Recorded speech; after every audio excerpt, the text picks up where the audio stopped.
Hell's Angel saved a lady from a speeding truck and almost got killed.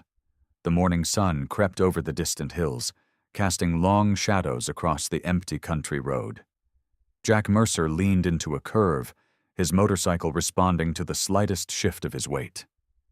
The rumble of the engine echoed through the stillness, announcing his presence long before he came into view. At 45, Jack wore his years like the leather vest on his back, weathered, marked by experience, but still solid. The Hells Angels patch stood out against the worn leather, a symbol that told its own story before he ever spoke a word. His face, tanned and lined from years on the open road, remained impassive as he approached the small town ahead. The first signs of civilization appeared gradually. A weathered welcome sign with peeling paint, then scattered houses with front porches and American flags. Jack slowed his bike, not out of caution, but habit. Small towns had their own rhythm, their own unspoken rules. He'd learned long ago to respect them, even if he never planned to stay. "Just passing through," he muttered to himself, a mantra repeated in countless towns before this one. Main Street opened before him, a snapshot of small-town America that could have been lifted from any decade in the last 50 years. The bank, the post office, the hardware store, all neatly lined up and freshly painted. Morning had barely begun, but already people moved along the sidewalks, carrying on with their daily business. Before you continue listening, please let me know where in the world are you watching from today. Now back to the story. Jack felt the stares immediately. A mother pulled her child closer as he passed. An older man paused while sweeping the sidewalk in front of his store, grip tightening on the broom handle. Two police officers having coffee by their cruiser tracked his movement with deliberate attention. None of this was new. Jack had seen these reactions in every town from Maine to California. The patch, the bike, the look. They all told a story that made people uncomfortable. Most of the time, that suited him fine. Distance was safer. For everyone. He caught his reflection in a storefront window. Broad shoulders, silver-streaked beard, eyes that had seen too much and revealed too little. Sometimes he barely recognized himself anymore. "Another day, another town," he said under his breath, easing the throttle as he continued down Main Street. Though the road carried him past a small park where an elderly couple walked hand in hand. For a brief moment, something tightened in Jack's chest. A memory, perhaps, or the ghost of a possibility that had died long ago. He pushed it away with practiced ease. His stomach growled, reminding him he hadn't eaten since yesterday afternoon. The bike's gas gauge hovered near empty, too. Practical matters that required attention, regardless of how unwelcome he might be. As he approached the edge of town, a roadside diner came into view. Maggie's proclaimed a neon sign with smaller letters promising home cooking and best coffee in the county. The gravel parking lot held a few pickup trucks and sedans. Enough business to suggest the food might be decent, not so much that he couldn't find a quiet corner. Jack slowed the bike, considering what he could push on to the next town, but his body ached from the long ride. One meal, one tank of gas, then back on the road to nowhere in particular. He pulled into the parking lot, choosing a spot at the far end, away from the other vehicles. The engine's rumble cut off, leaving him in sudden silence. Jack swung his leg over the bike, stretching to work out the stiffness in his back and shoulders. Every year, the road seemed to extract a higher price from his body. As he removed his helmet, he noticed a waitress watching him through the window. Their eyes met briefly before she turned away, disappearing into the diner. Jack sighed. He knew that look too.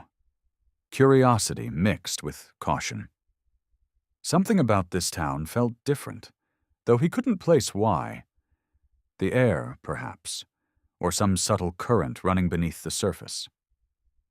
After decades on the road, Jack had developed a sixth sense for trouble. It prickled at the back of his neck now, a warning he'd learned never to ignore. Still, he needed food, needed fuel. He'd keep to himself, as always, and be gone before anyone had reason to remember him. Jack ran a hand through his hair, squared his shoulders, and headed toward the diner's entrance. Just another stop on an endless journey. Just another place he didn't belong. Jack paused at the diner's entrance, one hand on the door. Something didn't feel right. The prickling sensation at the back of his neck grew stronger, like an old wound that ached before a storm. Years on the road had taught him to trust that feeling. He turned, scanning the street with narrowed eyes. The late morning sun cast harsh light across the pavement, making him squint. But traffic was light. A few cars passing through, locals going about their business. Nothing unusual. Then he saw her. A young woman stood on the opposite sidewalk. Even from this distance, Jack noticed how she held herself. Arms wrapped around her middle, shoulders hunched forward, as if trying to disappear. Her dark hair fell across her face, but he caught a glimpse of delicate features and eyes that seemed too large, too wary. Something about her stillness caught his attention. While everyone else moved with purpose, she seemed frozen in place, like a deer sensing danger but unsure which way to run. Jack's hand fell away from the diner door, his hunger forgotten. The woman, he guessed she was in her late 20s, finally moved, stepping hesitantly off the curb. She glanced down at her phone, distracted for a crucial moment. And that's when he heard it. The roar of an engine being pushed too hard. A pickup truck barreled down the street, moving far too fast for a small-town main drag. Its tires squealed against the pavement as it rounded the corner. But instead of slowing, it seemed to accelerate, straight toward the woman. Jack's body reacted before his mind fully processed what was happening. He was already moving, boots pounding across the pavement. The truck's engine growled louder, more aggressive than any normal driver would push it. "Hey!" he shouted. "Get back!"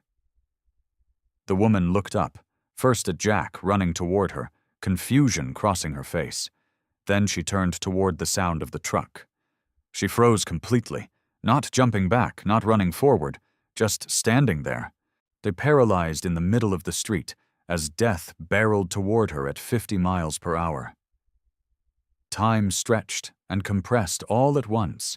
Jack saw everything with painful clarity. The driver's shadowed face behind the windshield, the woman's eyes widening in terror, the distance between them that he might not be able to close in time. But he had to try. Jack pushed himself harder, his legs burning with the effort. He was going to be too late. The truck was too close, moving too fast. 10 feet away from her now. The truck's horn blared, but it wasn't slowing down. 5 feet. He could see the fear in her eyes now, could see her mouth opening in a scream that couldn't escape her throat. "Move!" Jack roared, reaching out. His body slammed into hers, his arms wrapping around her slender frame. The momentum carried them both, but not fast enough. He twisted in midair, putting his larger body between hers and the oncoming truck. The impact came with a sickening crunch of metal and flesh. Pain exploded across Jack's back and side as the truck clipped him. The force sent them both tumbling across the pavement.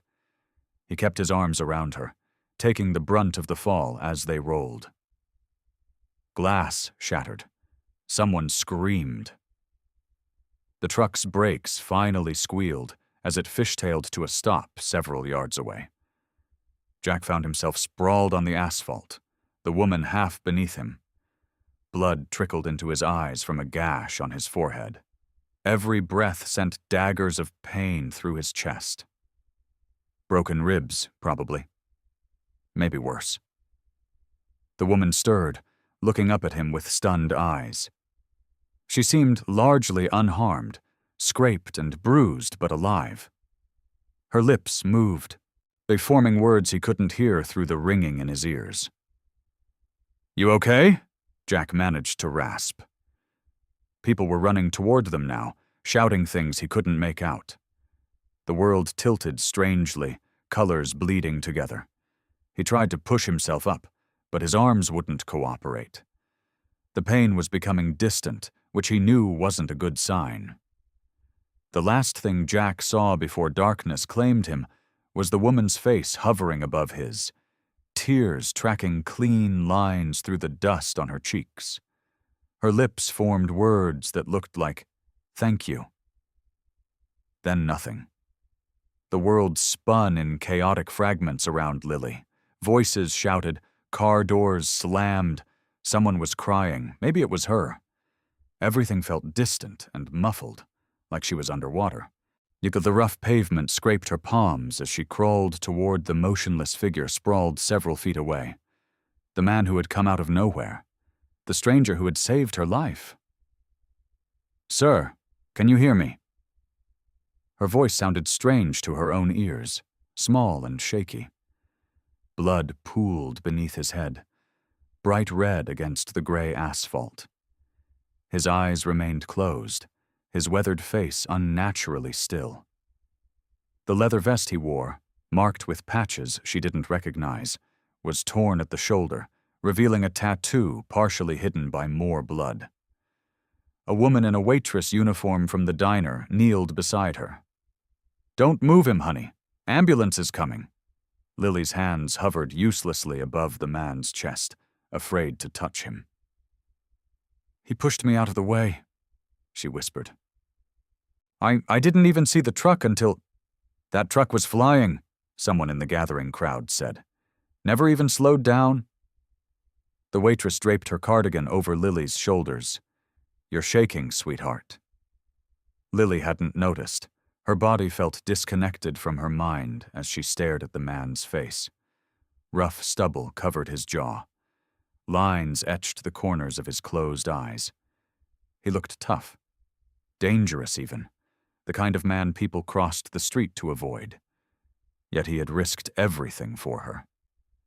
Sirens wailed in the distance, growing louder. "Is he breathing?" Lily asked, voice trembling. The waitress pressed 2 fingers against the man's neck. "Got a pulse. Strong one." A police car pulled up first, lights flashing. An officer jumped out, quickly assessing the scene before kneeling beside them.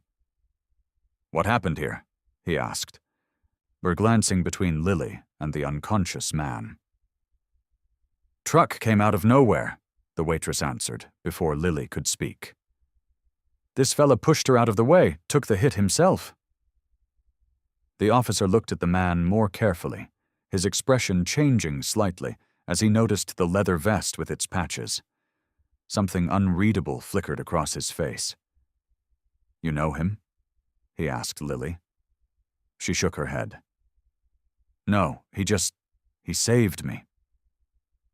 The ambulance arrived with a screech of tires. 2 paramedics jumped out, efficiently moving through the crowd with their equipment. They gently moved Lily aside to reach the injured man. "Female victim appears stable," one said, quickly checking Lily's pupils and pulse. "Minor lacerations, possible shock." "Male victim unresponsive," the other reported, working over the stranger. "Multiple trauma. Impossible internal bleeding. We need to move now." They worked with practiced speed, securing his neck, checking vital signs, sliding him carefully onto a backboard. Lily watched, feeling helpless as they lifted him onto a stretcher. "Can I come with him?" she asked, as they wheeled him toward the ambulance. The paramedic gave her a sympathetic look. "Are you family?" "No, but we need to work on him. Officer can bring you to the hospital." The ambulance doors closed, cutting off her view of the man who had saved her life.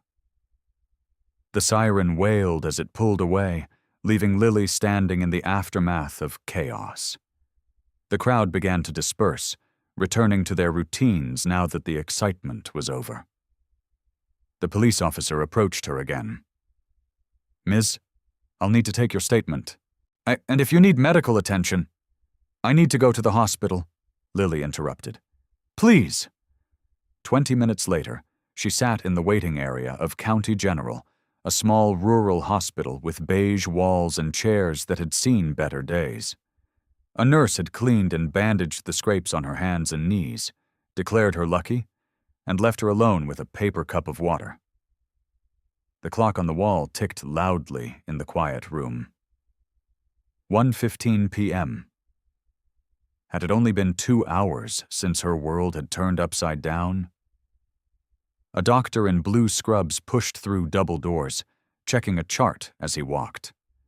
Lily stood quickly, wincing at her bruised muscles. "The man who was brought in, the one from the accident, is he okay?" she asked. The doctor looked up, surprised. "Are you family?" That question again.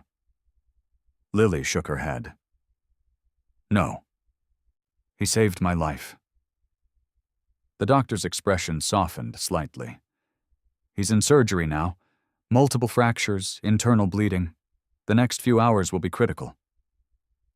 He hesitated before adding, "Do you know if he has any family we should contact?" "I don't even know his name," Lily admitted softly. The doctor nodded, already turning back towards the doors. "We're doing everything we can." Left alone again, Lily sank back into the uncomfortable chair. She should call someone, she thought vaguely. But there was no one to call. She had left everything and everyone behind when she'd fled 3 weeks ago. So she waited, a stranger keeping vigil for another stranger, connected by nothing but a moment that had changed everything. The afternoon sun slanted through half-drawn blinds, casting stripes of light across the hospital room floor. But Lily paused in the doorway, her hand gripping the frame for support. The steady beep of machines filled the silence, marking each heartbeat of the man who had saved her life. He looked different lying there, smaller somehow, despite his broad shoulders. Without the rumble of his motorcycle, or the intimidating presence of his leather vest, he was just a man. Vulnerable. Broken. A clear tube ran from his nose to an oxygen tank. Another disappeared beneath the thin hospital blanket. His right leg was elevated, encased in a temporary cast. Bandages wrapped his torso, and a large patch of gauze covered one side of his head, where dark hair had been shaved away. Lily stepped quietly into the room, her sneakers barely making a sound on the linoleum floor. She settled into the plastic chair beside his bed, wincing as her bruised body protested. "Hi," she said softly, then felt foolish. He couldn't hear her. The doctor had explained he was heavily sedated after surgery. Still, she continued. "I don't know if you can hear me, but I wanted to thank you." Her voice trembled. "The doctor said you have 3 broken ribs, a shattered femur, a concussion, and some internal bleeding they managed to stop. But you're going to live." The machines beeped steadily in response. Lily studied his face. In repose, the hard lines softened. She noticed things she hadn't seen before. A small scar near his left eyebrow, the silver threading through his dark beard. Laugh lines at the corners of his eyes that suggested he hadn't always been so stern. "They found your wallet," she continued. "Your name is Jack Mercer." The name felt right somehow. Strong. Dependable. Good like the hands that had pushed her to safety without hesitation. A nurse had told her he'd need to stay in the hospital for at least a week. Beyond that, recovery would take months, all because of a split-second decision to save a stranger. "I keep thinking about that truck," Lily whispered, leaning closer. "It was coming so fast, I just froze." She swallowed hard. "That happens to me sometimes. When I'm scared, I just stop." her hands twisted in her lap. "But you didn't stop. You didn't even know me, and you—" Her voice broke. "Thank you doesn't seem like enough." Through the window she could see the hospital parking lot, people coming and going with their own worries, their own stories. Life continuing as if nothing had happened, as if a man hadn't nearly died saving her life. "Or the police asked if I knew why someone might want to hurt me," she said after a moment, her voice dropping to a whisper. "I told them I didn't. I said it must have been an accident." She watched Jack's face for any reaction, but there was none. Just the steady rise and fall of his chest beneath the hospital gown. "I lied to them," she admitted. "I'm sorry for that. I'm sorry that helping me put you here." A nurse entered, clipboard in hand, startling Lily into silence. "Just checking his vitals," the nurse explained with a kind smile. "You his family?" Lily shook her head. "He saved my life in the accident." "Ah!" The nurse checked the monitors, made notes on her clipboard. "Well, he's a fighter, this one. His stats are improving already." She adjusted something on one of the IV bags. "You can stay if you like, but he'll be out until morning at least." "I'll stay a little longer," Lily said. The nurse nodded and left them alone again. Outside the window, the afternoon light was fading, shadows lengthening across the parking lot. Lily leaned back in her chair, suddenly aware of how exhausted she felt. Every muscle ached. Her scraped palms stung. The events of the day played on repeat in her mind. The truck, the roar of the motorcycle, the impact that sent her flying across the pavement. And Jack, taking the full force meant for her. The door opened again. A different nurse entered, older with gray hair pulled into a tight bun. "Visiting hours are ending soon, dear," she said. "You should go home, get some rest. He's stable but critical. The next 24 hours will tell us more." Lily nodded slowly. "Is it okay if I come back tomorrow?" "Of course." The nurse's expression softened. "He's lucky to have someone who cares." Lily didn't correct her. She stood, gathering her small purse, and took one last look at Jack's sleeping form. "I'll be back," she promised quietly. "You're not alone in this." She stepped into the hallway, wondering where she would go. The small motel room she'd been living in for the past 3 weeks suddenly seemed very far away. But she had nowhere else to be, no one else to see. As she walked slowly toward the elevator, Lily realized something unsettling. The stranger in that hospital bed was now the closest thing she had to a connection in this town, perhaps in the world. The morning sun streamed through the hospital window, creating a harsh rectangle of light across Jack's face. His eyelids fluttered against the brightness. Everything hurt. A deep, throbbing pain radiated from his leg up through his torso, settling like a weight on his chest. Where was he? The steady beeping nearby grew louder as consciousness fully returned. Hospital. He was in a hospital. Jack tried to move and immediately regretted it. Pain shot through his body like lightning, forcing a grunt from his dry throat. He blinked hard, trying to clear the fog from his mind. Images flashed in fragments. His bike. A woman in the street. A truck moving too fast. The decision made in a heartbeat. He lifted his right hand, the one not connected to an IV, and touched his face. Stubble. Bandages. A tender spot near his temple that made him wince. "You're awake." Jack turned his head slightly, was surprised to find a nurse checking one of the machines beside his bed. She was middle-aged with kind eyes and a no-nonsense manner. "What happened?" His voice came out as a rasp, barely recognizable. "You were in an accident." The nurse adjusted something on his IV. "A pretty bad one. You're lucky to be alive, Mr. Mercer." Mr. Mercer. His father was Mr. Mercer. Jack had never felt like one. "The girl?" he managed to ask. "The young woman you saved? She's fine. Some bruises and scrapes, nothing serious." The nurse poured water from a plastic pitcher into a cup with a bent straw. "She's been here every day. Quite concerned about you." Jack accepted the water, letting the cool liquid soothe his parched throat. Every day? How long had he been here? 2 days, the nurse said, seemingly reading his mind. "Yet you had surgery to repair your leg and stop some internal bleeding.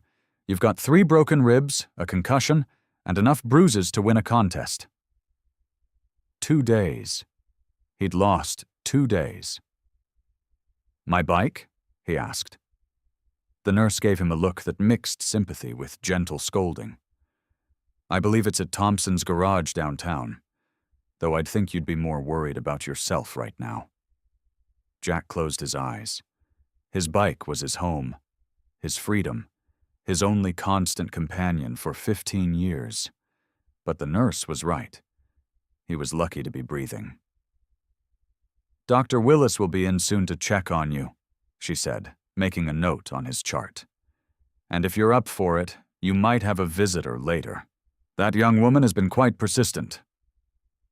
After the nurse left, Jack took stock of his situation. His right leg was suspended in a complicated-looking cast. Bandages wrapped his ribs made each breath a careful negotiation. Various tubes connected him to bags of fluids and machines that tracked his vital signs. He was trapped, helpless. The realization settled on him like a stone. The doctor came and went, explaining injuries and recovery timelines that seemed impossible. 6 weeks minimum before he could put weight on his leg. Months of physical therapy. No riding for the foreseeable future. Jack barely listened. He was calculating distances, money, options, none of which looked good. He had some cash, but not enough for a lengthy hospital stay. No insurance, no family to call. The morning crawled by. A different nurse helped him eat a few spoonfuls of flavorless broth. Pain medication made the edges of his thoughts fuzzy, but not fuzzy enough to forget his predicament. Around noon, a soft knock on the door pulled Jack from his troubled thoughts. The woman from the street stood hesitantly in the doorway. She looked different than in his fragmented memory. Smaller somehow, less frightened. Her brown hair was pulled back in a simple ponytail, and she wore jeans and a blue sweater. Fading bruises colored her left cheek, and she carried a small paper bag. "Hi," she said softly. "I'm Lily. I don't know if you remember me." Jack studied her face. "You're the one in the street, with the truck." Relief visibly washed over her. "Yes, you saved my life."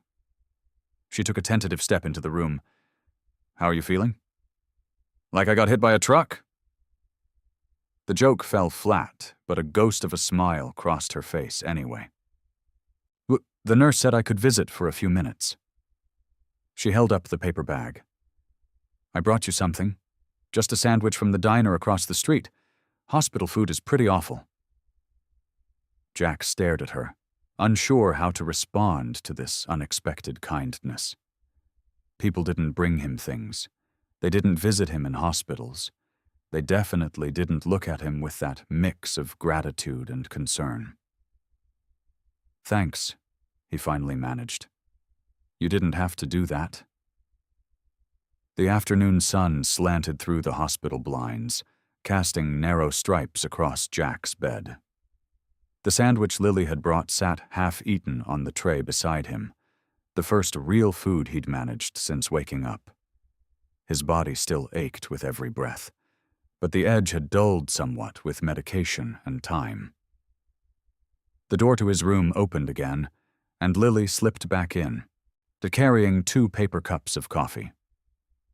Her movements were careful, almost timid, as if she feared making too much noise. "I thought you might want this," she said, setting 1 cup on his bedside table. "It's from the diner, not the cafeteria. Much better." Jack nodded his thanks, eyeing her as she pulled a chair closer to his bed and sat down. There was something fragile about her, not just physically, but in the way she carried herself, like someone who had learned to take up as little space as possible. "You don't have to keep coming back," he said, his voice still rough. "I'm fine." Lily wrapped her hands around her coffee cup, staring into it. "I know, I don't have anywhere else I need to be." The simple admission hung in the air between them. Jack took a careful sip of his coffee, not welcoming the bitter warmth and the moment it gave him to think. "No work?" he asked finally. She shook her head. "I just moved here 3 weeks ago. I was supposed to start at the bookstore Monday, but—" She gestured vaguely toward him, the accident implied. "Family?" "No." The word came out flat, final. Lily tucked a strand of hair behind her ear, revealing a small scar near her hairline. "Not anymore. Not here, anyway." Jack understood isolation. He'd chosen it, wrapped it around himself like armor for years. But the look in Lily's eyes suggested hers wasn't entirely by choice. "What about you?" she asked, changing the subject. "Anyone I should call for you?" Jack almost laughed, but his ribs protested sharply. "No, nobody waiting."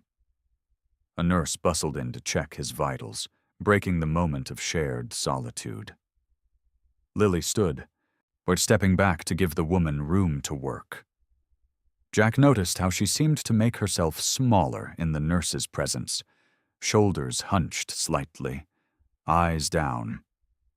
When they were alone again, Lily seemed to gather herself. She sat back down, closer this time. "I keep thinking about what happened," she said quietly. "One minute I was crossing the street, and then—" Her voice trembled slightly. "I didn't even see the truck coming. How did you react so fast?" Jack shifted in the bed, wincing as pain shot through his leg. "Just did. Didn't think about it." "But you didn't know me. You could have died." He looked at her directly for the first time, noticing the faded yellow of healing bruises along her jawline that makeup couldn't quite hide. Different from the fresh ones from the accident. Older. "Sometimes you just know when something isn't right," he said carefully. "That truck, it was moving too fast for a town street." Lily's eyes widened slightly, and she looked away, out the window. "Thank you. I don't know how to repay you." "You don't have to repay anything." "Still," she insisted, turning back to him with newfound resolve. "You're stuck here because of me. At least let me help while you recover." Jack wasn't used to accepting help. 15 years in a motorcycle club had taught him to handle his own problems or suffer the consequences. But looking at his casted leg and the forest of tubes running from his body, he knew this time was different. "Maybe you could check on my bike," he conceded. "Make sure they're treating her right at the garage." The small request seemed to please her. "I can do that. Thompson's? More right? I pass it on my way here." They sat in surprisingly comfortable silence for a while, sipping coffee as the afternoon light slowly shifted across the room. Occasionally, Lily would share small observations about the town, the diner across the street, the bookstore where she hoped to work. Nothing personal, nothing deep, but Jack found himself listening more intently than he had to anyone in years. When visiting hours ended, a different nurse poked her head in to inform them. Lily stood, gathering her empty cup. "I'll come back tomorrow," she said. Not quite a question, but not quite certain either. "Bike's a black Harley." "98 Road King," Jack replied, which was his way of saying yes. She smiled, a real smile that briefly transformed her face, and nodded. Jack watched her walk out, noticing how she quickened her pace in the hallway, glancing nervously at shadows as she went. As the door closed behind her, Jack felt something unfamiliar stirring in his chest. A protectiveness he hadn't felt in years. This woman with the careful movements and hidden bruises had saved him as surely as he'd saved her, giving him purpose in this sterile room, a reason to focus beyond his own pain. Tomorrow. He would see her tomorrow.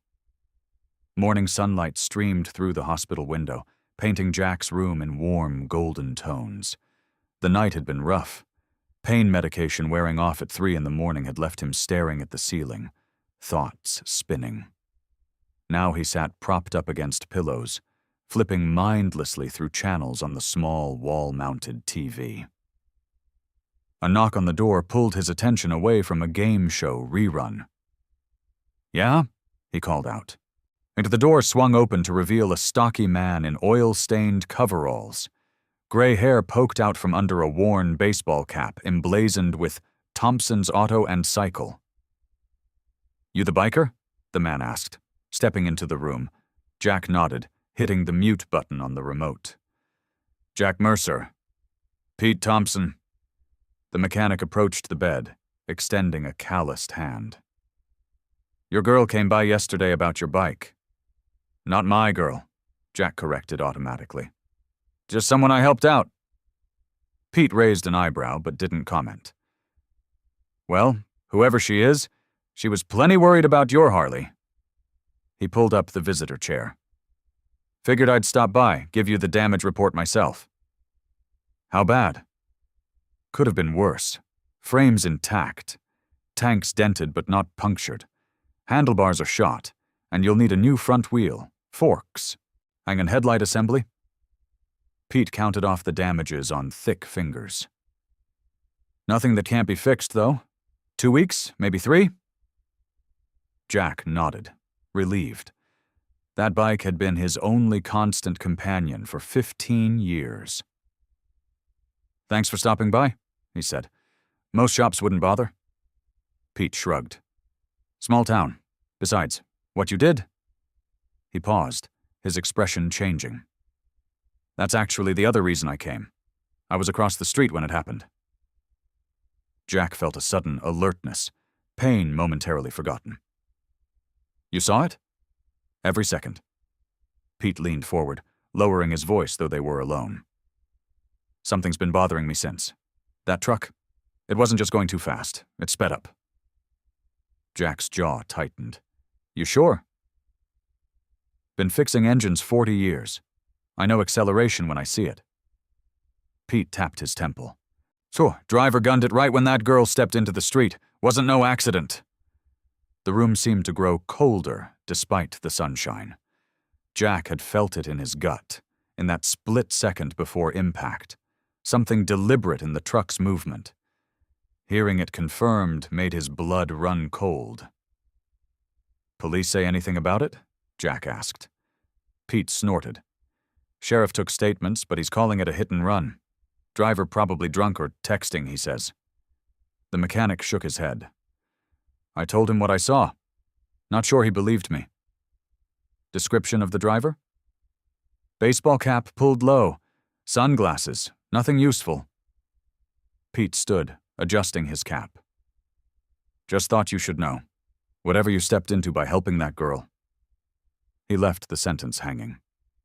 "Appreciate it," Jack said, his mind already racing through possibilities. After Pete left, Jack stared out the window, watching the small-town traffic creep by. His instincts had been right. The question was, who wanted Lily dead, and why? Hours crawled by. Nurses came and went. Jack refused lunch, his appetite gone. By mid-afternoon, his mood had darkened considerably, pain and suspicion feeding off each other. When Lily finally appeared in his doorway around 4, Jack studied her with new eyes. She carried a small paper bag and a cautious smile. "I brought muffins from the diner," she said, setting the bag on his tray. "How are you feeling today?" "Had a visitor," Jack replied, watching her carefully. "Guy who owns the garage, Pete Thompson." Lily brightened. Oh, I met him yesterday. He seems nice. Said your bike can be fixed. That's not all he said. Jack kept his voice even. He saw the accident. Muir says the truck sped up when you stepped into the street. The color drained from Lily's face. She sank slowly into the chair, the paper bag forgotten. Her hands trembled slightly as she clasped them in her lap. You're not surprised, Jack observed. Lily looked down, her hair falling forward to shield her expression. I thought maybe. Someone's after you, Jack stated flatly. Not a question. She nodded almost imperceptibly. His name is Daniel. Her voice dropped to just above a whisper. We were together for 3 years. I left him a month ago. And he followed you here. Lily raised her face, eyes glistening with unshed tears. I thought I'd been so careful, changed my name, paid cash for everything. No credit cards, no social media. She swallowed hard. But he always said he'd find me if I ever left. And now he has, Jack said quietly. I'm sorry, she whispered, a tear finally breaking free. I never meant for anyone else to get hurt, especially not someone who was just trying to help.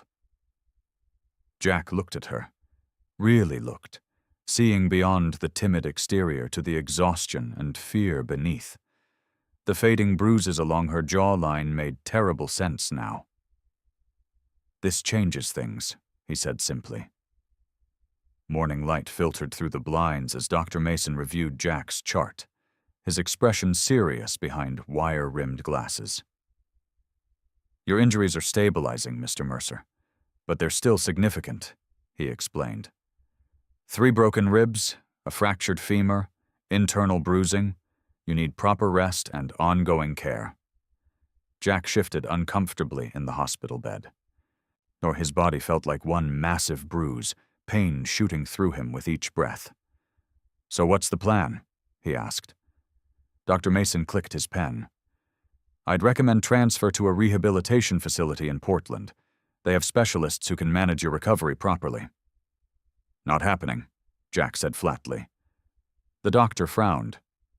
Mr. Mercer, with all due respect, staying in our small hospital isn't ideal for injuries of this severity.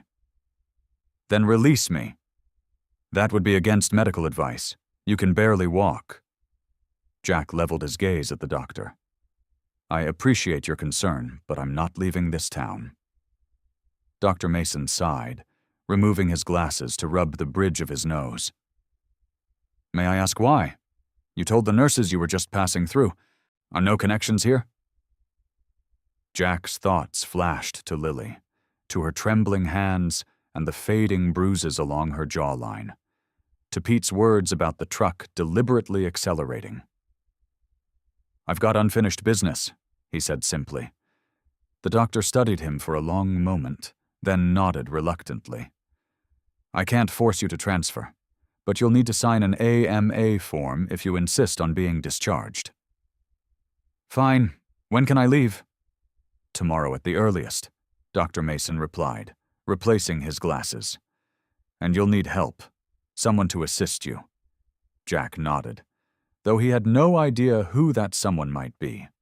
In 15 years of drifting from town to town, he'd never stayed in one place long enough to make connections that mattered. After the doctor left, Jack stared out the window at the small town spread below. It wasn't much. A main street lined with brick buildings, neighborhoods of modest homes, hills rising in the distance. Nothing special. Nothing that should hold him here. Yet something had shifted inside him the moment he learned the crash wasn't an accident. The protective instinct that had made him swerve his bike had grown into something more determined, more personal. A soft knock interrupted his thoughts. Lily stood in the doorway, clutching a paper cup of coffee. Hey, she said quietly. Brought you some real coffee. Hospital stuff is awful. Thanks. He took the cup, noticing how she seemed even more on edge than yesterday. You okay? She sat in the visitor chair, hands fidgeting in her lap. "I couldn't sleep last night. Kept thinking about what you said, about Daniel finding me." Her voice dropped. "I should leave. Tonight. Before anyone else gets hurt." Jack shook his head. "Running won't solve this." "It's what I know how to do," she admitted, looking down. "I've gotten good at disappearing." "And how's that working out?" Jack asked, not unkindly. Lily looked up, surprised by his directness. "Not great," she conceded after a moment. Jack took a sip of coffee, grimacing slightly as the movement pulled at his ribs. "Doctor wants to ship me to Portland. I told him I'm staying put." Her eyes widened. "But your injuries—" "I've had worse," he lied. The truth was, he'd never been this badly hurt. "Point is, I'm not leaving." "Why?" The question came out barely above a whisper. Jack studied her face, the wariness in her eyes, the tension around her mouth. Here was someone who'd learned the hard way not to trust, not to hope. "Well, because whatever this is," he said carefully, "it followed you here. And I'm guessing it'll follow you to the next place, too." Tears welled in Lily's eyes. She blinked them back. "You don't even know me." "I know enough." Jack set the coffee aside. "I know you don't deserve what's happening, and I know I can help." As evening shadows lengthened across the room, Lily stood to leave. She paused at the door, her slim frame silhouetted against the hallway light. "Thank you," she said softly. "For everything." After she left, Jack leaned back against his pillows, pain radiating through his battered body. He had no plan, no resources in this town, and injuries that made him vulnerable. By any logical measure, he should be on his way to Portland tomorrow. Instead, Bonnie made a silent promise to the empty room, to protect the woman who'd thanked him with such disbelief in her voice, as if kindness itself was a foreign language she was just beginning to learn. Sunlight streamed through the windows of the physical therapy room as Jack gripped the parallel bars, his face tight with concentration. Sweat beaded on his forehead as he took another painful step forward.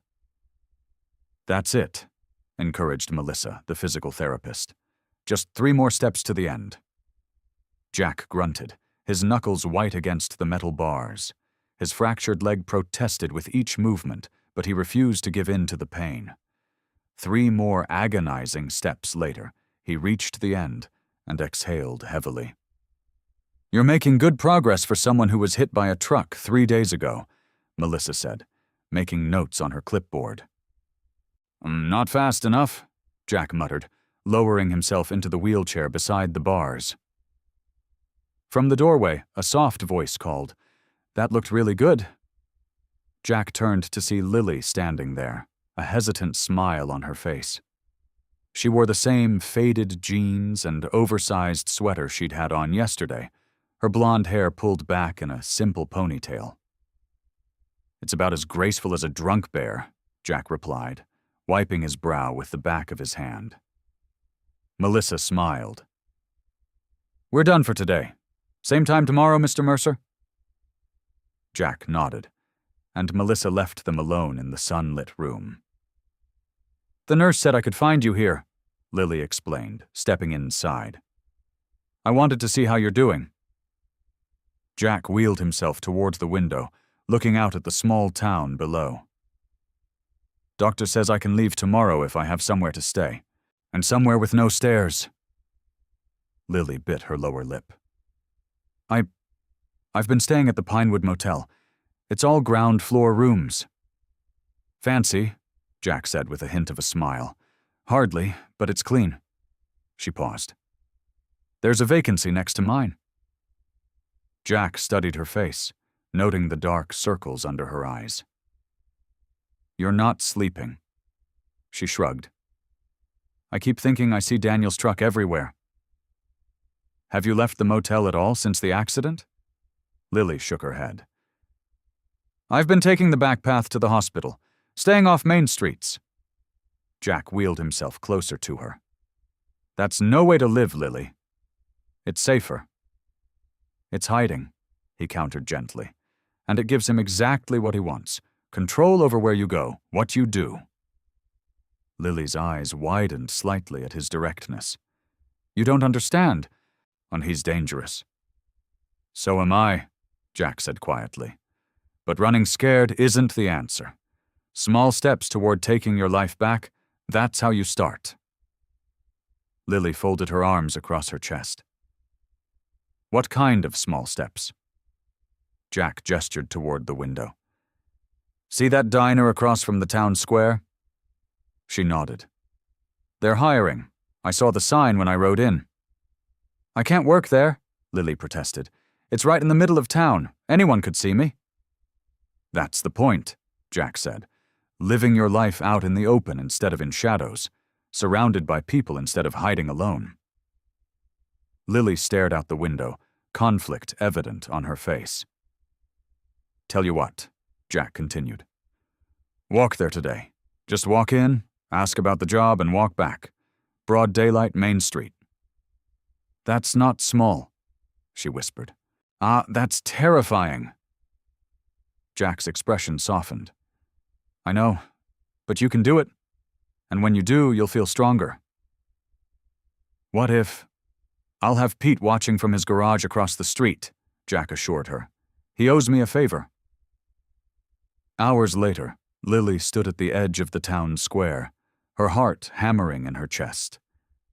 The afternoon sun warmed her face as she stared at the red and white diner sign 50 yards away.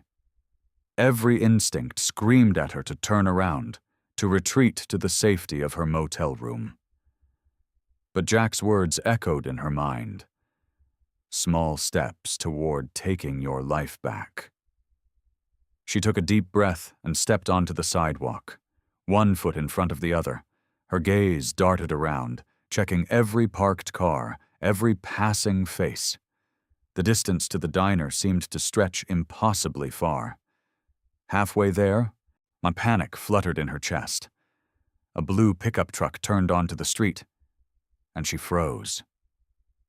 But it wasn't Daniel's, just a local farmer with his dog in the passenger seat. Breathe, she told herself. Just breathe. With each step, her posture straightened a little more. By the time she reached the diner door, her chin was lifted and her steps steadier. She pulled open the door, listening to the cheerful jingle of the bell. Inside, a gray-haired woman looked up from behind the counter. Help you, honey? I saw your help wanted sign, Lily said, her voice stronger than she expected. I'd like to apply. Morning sunlight streamed through the blinds of Jack's motel room, casting striped shadows across the worn carpet. He sat on the edge of the bed, carefully stretching his injured leg as he'd been instructed. And the motel was exactly as Lily had described. Clean, but basic, with faded wallpaper and furniture that had seen better days decades ago. A soft knock on the door made him look up. It's open, he called. Lily peeked her head in, her hair neatly brushed and pulled back from her face. She wore a simple blue blouse Jack hadn't seen before, and a pair of clean jeans. You look nice, he said, surprised at his own observation. Thanks. She fidgeted with a loose thread on her sleeve. I found this at the thrift store yesterday after I checked about the job. The interview is in 30 minutes. Jack nodded approvingly. You ready? No, Lily admitted with a nervous laugh. My stomach feels like it's doing somersaults.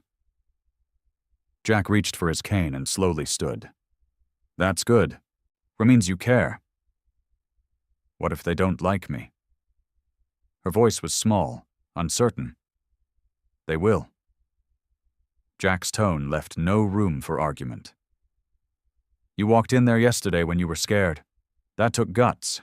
Remember that when you're talking to them. Lily took a deep breath and squared her shoulders. I haven't had a real job in 3 years. Daniel didn't... She paused. He said I didn't need to work, that he'd take care of everything. Jack's face remained neutral, but his grip tightened on his cane. "Well, this is your show now. Your decisions." "Will you walk me there?" she asked hesitantly. "Not all the way. I don't want them to think I need someone to hold my hand, but maybe just to the corner." Jack nodded. "Let me grab my jacket." Together they walked slowly down the quiet morning street, on Jack's cane tapping a steady rhythm against the sidewalk. He moved deliberately, each step measured against the pain, but he kept pace with Lily's nervous stride. "The owner's name is Martha," Lily said, filling the silence. "She seemed nice yesterday." "Martha Donnelly?" Jack asked. "Gray hair, about 60, looks like she could arm wrestle a lumberjack?" Lily glanced at him, surprised. "You know her?" "She brought me pie in the hospital. Said she saw what happened from the diner window." He shrugged. "Good pie." They reached the corner overlooking the town square. The morning was coming to life around them. Shopkeepers unlocking doors, early customers heading to the bakery, a mail carrier sorting letters at the post office steps. "This is far enough," Lily said, stopping. "I should go the rest alone." Jack nodded. "So you've got this." She took a deep breath, gave him a quick, nervous smile, and headed across the square toward the red and white awning of the diner. Jack watched her go, noting how she walked with her head higher than the day before.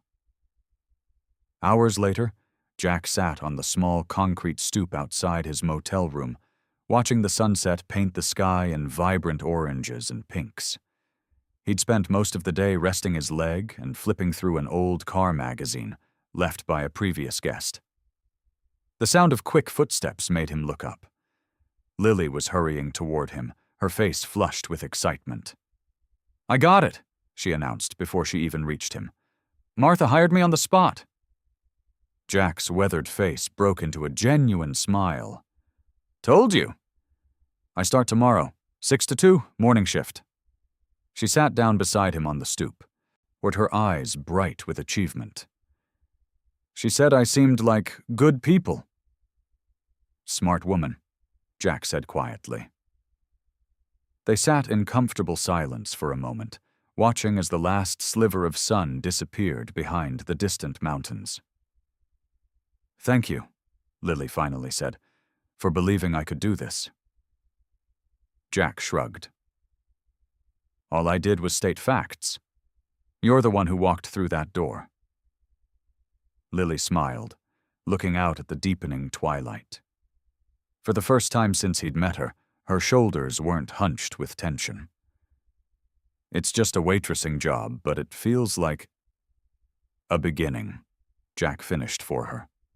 She nodded, and they fell silent again, sharing the quiet moment of victory as stars began appearing one by one in the darkening sky above them. The afternoon sun cast a golden glow through the diner's large front windows, creating dancing patterns across the checkerboard floor tiles.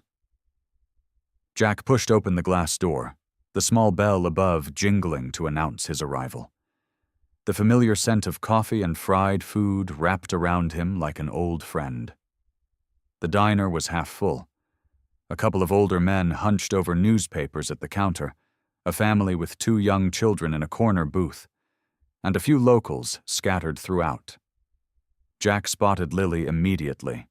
She moved between tables with careful efficiency, notepad in hand, her hair pulled back in a simple ponytail. A standard-issue green apron was tied around her waist.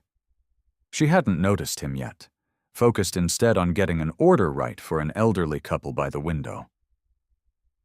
"Sit anywhere you like, honey," called Martha from behind the counter. Her eyes crinkled with recognition when she spotted Jack.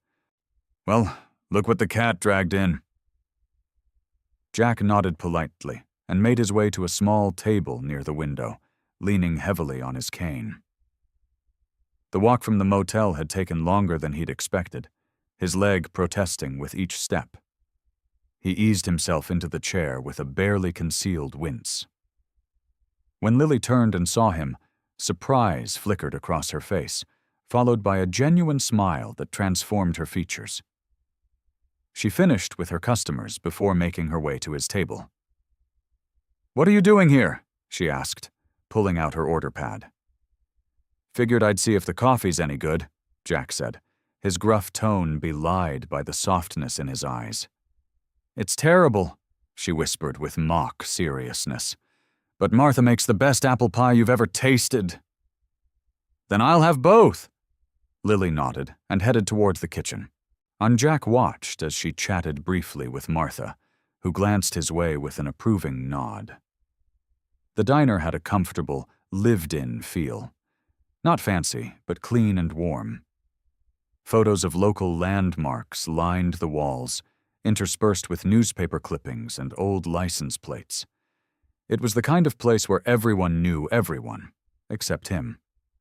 Lily returned with his coffee, setting it down carefully. "First day's going okay," she said, answering his unasked question. "Only dropped one plate so far." Jack raised an eyebrow. "It was empty," she added with a small laugh. "Martha says that's pretty good for a first day." A customer called for her attention, and she hurried away. Jack sipped his coffee. Lily was right. It was terrible, and settled in to observe. He watched as she grew more confident with each interaction, her smile becoming less nervous, her posture more relaxed. When she thought no one was looking, she would take a deep breath, as if reminding herself that she could do this. Martha brought his pie personally, sliding into the seat across from him. "She's doing well," she said, nodding toward Lily. "Quick learner."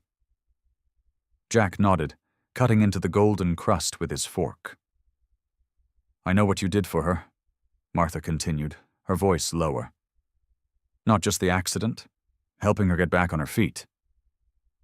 Jack shifted uncomfortably. "Haven't done much?" Martha studied him with wise eyes. "You know, most people in this town took one look at that leather vest and those tattoos and made up their minds about you." She smiled. "I've been around long enough to know better." Before Jack could respond, she patted his hand and stood up. "Pie's on the house. For a fellow Good Samaritan." As the afternoon wore on, the diner gradually emptied. Jack nursed his second cup of awful coffee, content to simply be present. He watched Lily wipe down tables and refill salt shakers, moving with increasing ease around the space that was becoming hers. When her shift ended, she untied her apron and hung it on a hook by the kitchen door. Martha gave her a quick hug and some cash, her first day's tips, before sending her off with a paper bag containing leftover pie. "Ready?" Lily asked, approaching Jack's table with a tired but satisfied smile. Outside, the air had cooled as evening approached. They walked slowly back toward the motel, Jack's cane marking their steady pace. Lily chattered about her day, the customers she'd met, the specials she'd memorized, so the routines she was learning. As they turned onto the street leading to the motel, a dark sedan crawled past them, driving unusually slow. The windows were tinted, making it impossible to see who was inside. Jack stiffened, his hand instinctively moving to Lily's elbow, pulling her slightly closer to him. The car continued down the street before turning at the corner, disappearing from view. "What's wrong?" Lily asked, noticing the change in Jack's demeanor. "Nothing," he said, eyes still fixed on where the car had vanished. "Just thought I recognized someone." But his grip on his cane had tightened, his knuckles white against the dark wood. Morning sunlight spilled through the thin curtains of Lily's motel room, painting warm stripes across the faded carpet. She'd slept better than usual, or the physical exhaustion from her first day at the diner overpowering her usual anxiety. Her muscles ached pleasantly as she stretched and swung her legs over the edge of the bed. After a quick shower, Lily dressed in jeans and a light blue sweater Martha had given her from the Lost and Found. "It's been there for months," Martha had insisted. "Looks about your size." The soft fabric felt like luxury after days of rotating through her limited wardrobe. Lily glanced at the clock on the nightstand. She had an hour before her shift started. Plenty of time to grab breakfast and maybe even bring Jack a decent cup of coffee to replace the diner's infamous brew. She opened her door, mind already planning the day ahead, when her foot nudged something on the threshold. A plain white envelope lay on the concrete, her name written across it in sharp, angular letters. Lily froze, her hand tightening on the doorframe. The handwriting was unmistakable. Her breath caught in her throat as she stared down at the envelope, suddenly afraid to touch it. With trembling fingers, she finally picked it up and stepped back inside, closing the door quickly. The envelope felt thin, containing just a single sheet of paper. For a long moment she simply held it, as if delaying opening it might somehow change what was inside. Finally, she tore it open and unfolded the note. "I always find what belongs to me. Enjoy playing waitress while you can." The words blurred as tears filled her eyes. Her knees weakened, and she sank onto the edge of the bed, the note crumpling in her grip. The small sense of security she'd built over the past days shattered instantly. What he had found her. He knew where she worked. He was watching. Panic rose like a tide in her chest. Her breathing came in short, sharp gasps as the walls of the tiny room seemed to close in around her. She needed to run again. Pack her few belongings and disappear before he made good on the implied threat. A sob escaped her lips as she pressed a hand against her mouth.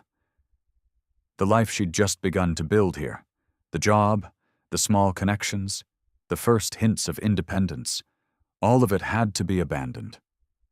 Again. Without fully realizing what she was doing, Lily found herself outside Jack's door, knuckles rapping against the wood before she could think better of it. "Jack?" Her voice sounded small and broken. There was a shuffling inside, then the sound of his uneven gait approaching the door. When it opened, Jack stood there in jeans and an undershirt, his hair still mussed from sleep. "Lily?" His expression immediately shifted from surprise to concern as he took in her tear-streaked face.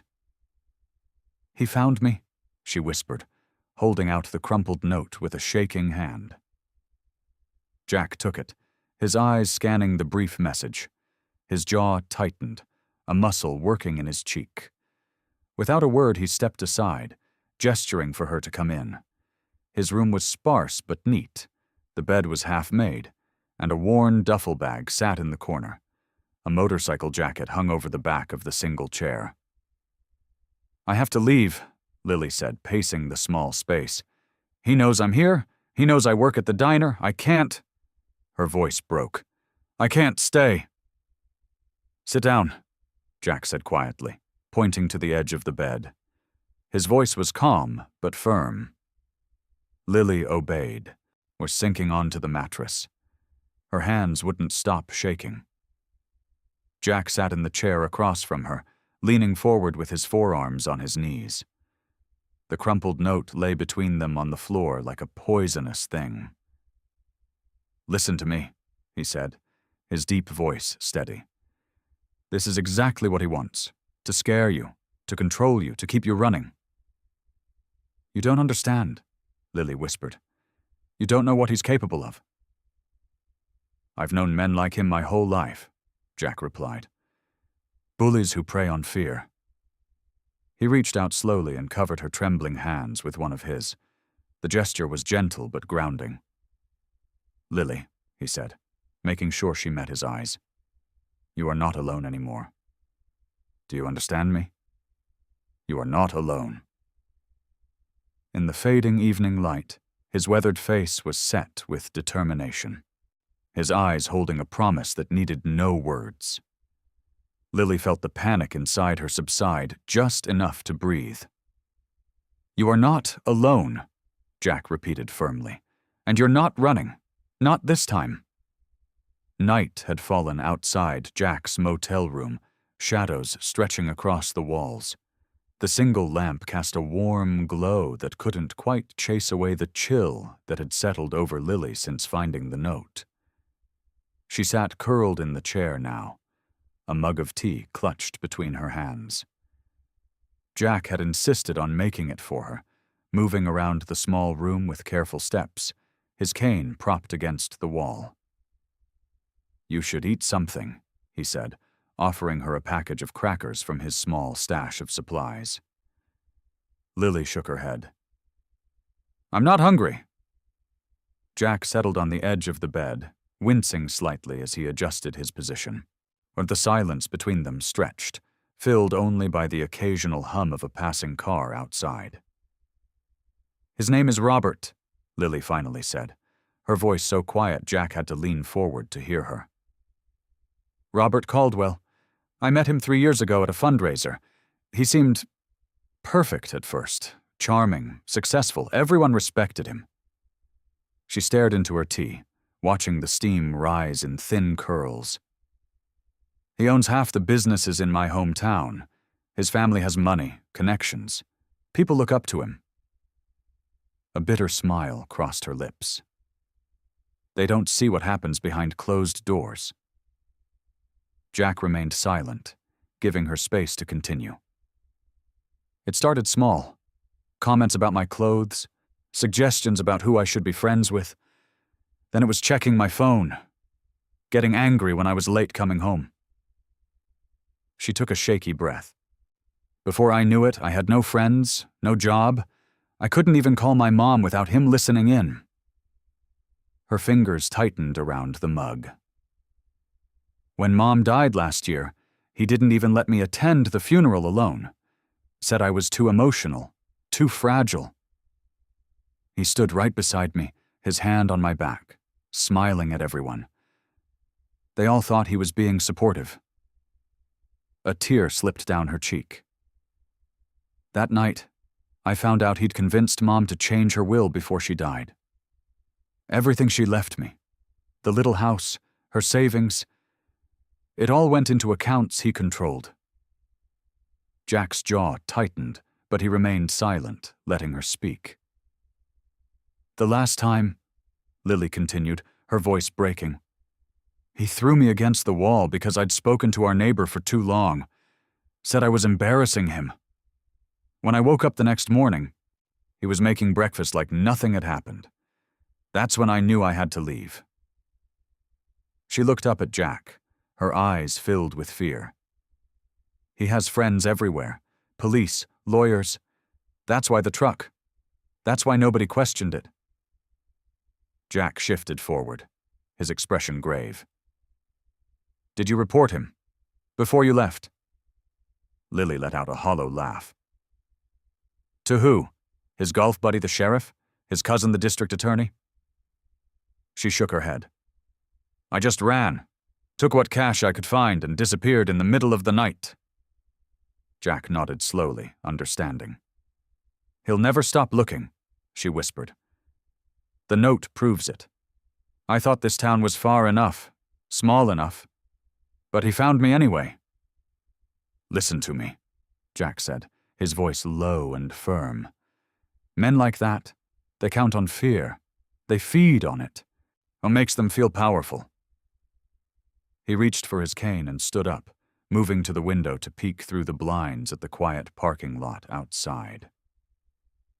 The night was still, no sign of watching eyes, but Jack knew better than to trust appearances. "I've known men who rule through fear," he said, turning back to face her. "Been around them most of my life. Some wore suits, some wore patches. Doesn't make much difference." Jack sat back down, closer to her this time. 20 years ago, I watched a young woman get hurt. Club business, they said. Not my place to interfere." His eyes clouded with memory. "I did nothing. Said nothing.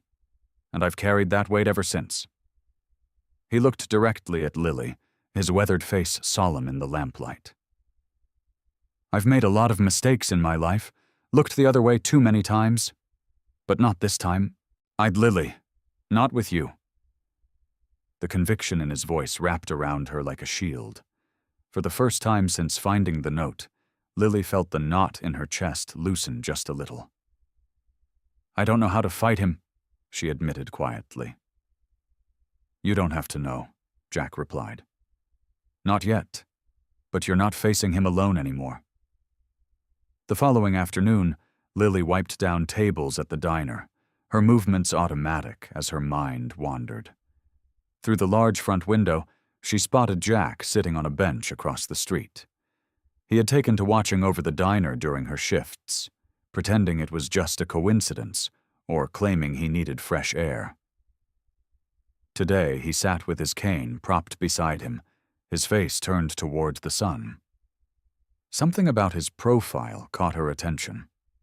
The way the light hit the angle of his jaw, or the slight bend of his nose that suggested it had been broken more than once. A strange feeling washed over her, a sense of familiarity she couldn't place. "Earth to Lily," Martha, the diner owner, called with a gentle laugh. "Table 6 needs their check, honey."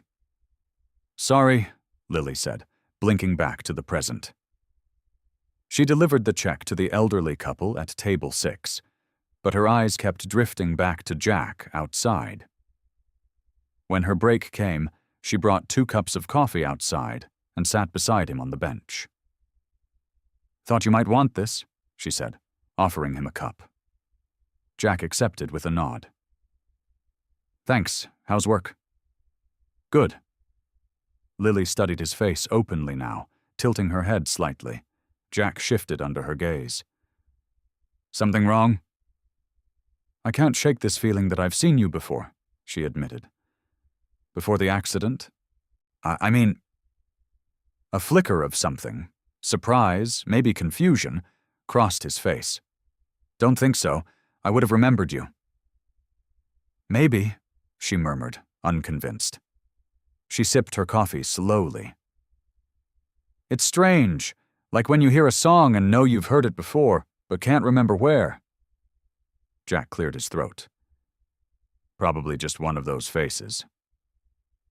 "No." Lily shook her head firmly. "Your face isn't like anyone else's."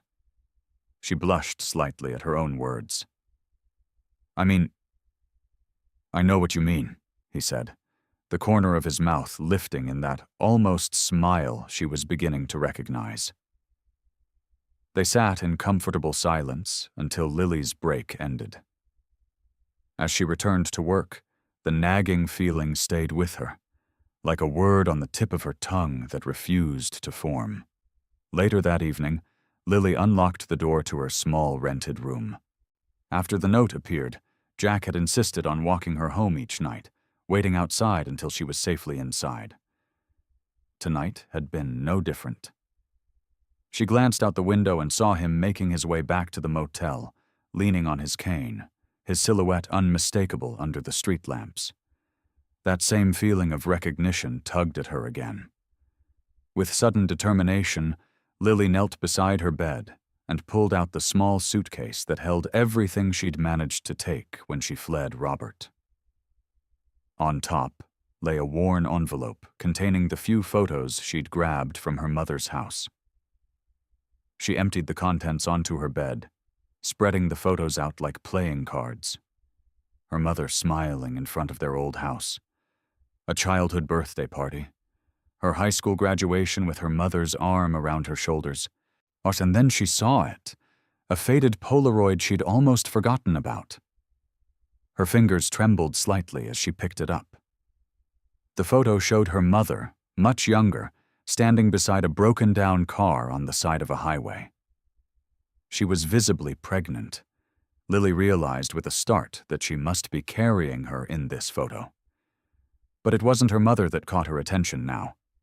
It was the man standing beside her, wearing a leather vest with patches, his face younger but unmistakable. Jack.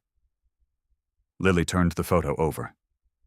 In her mother's handwriting, "My roadside angel, 1998. She sat back on her heels, heart racing. This couldn't be coincidence. Jack had helped her mother all those years ago, before she was even born. And now, by some twist of fate, he had saved her too. Lily traced her finger over the image, trying to process what this meant. But her mother had kept this photo all these years, had spoken occasionally of a kind stranger who'd helped her when she was stranded, pregnant and alone. She gathered the photos quickly, tucking the Polaroid safely back in the envelope. Tomorrow she would show Jack. Tomorrow she would ask him if he remembered a pregnant woman stranded on Highway 16 25 years ago. The morning sun streamed through Lily's small window, creating patterns on her bedspread where the old photograph lay. She'd barely slept, her mind racing with questions.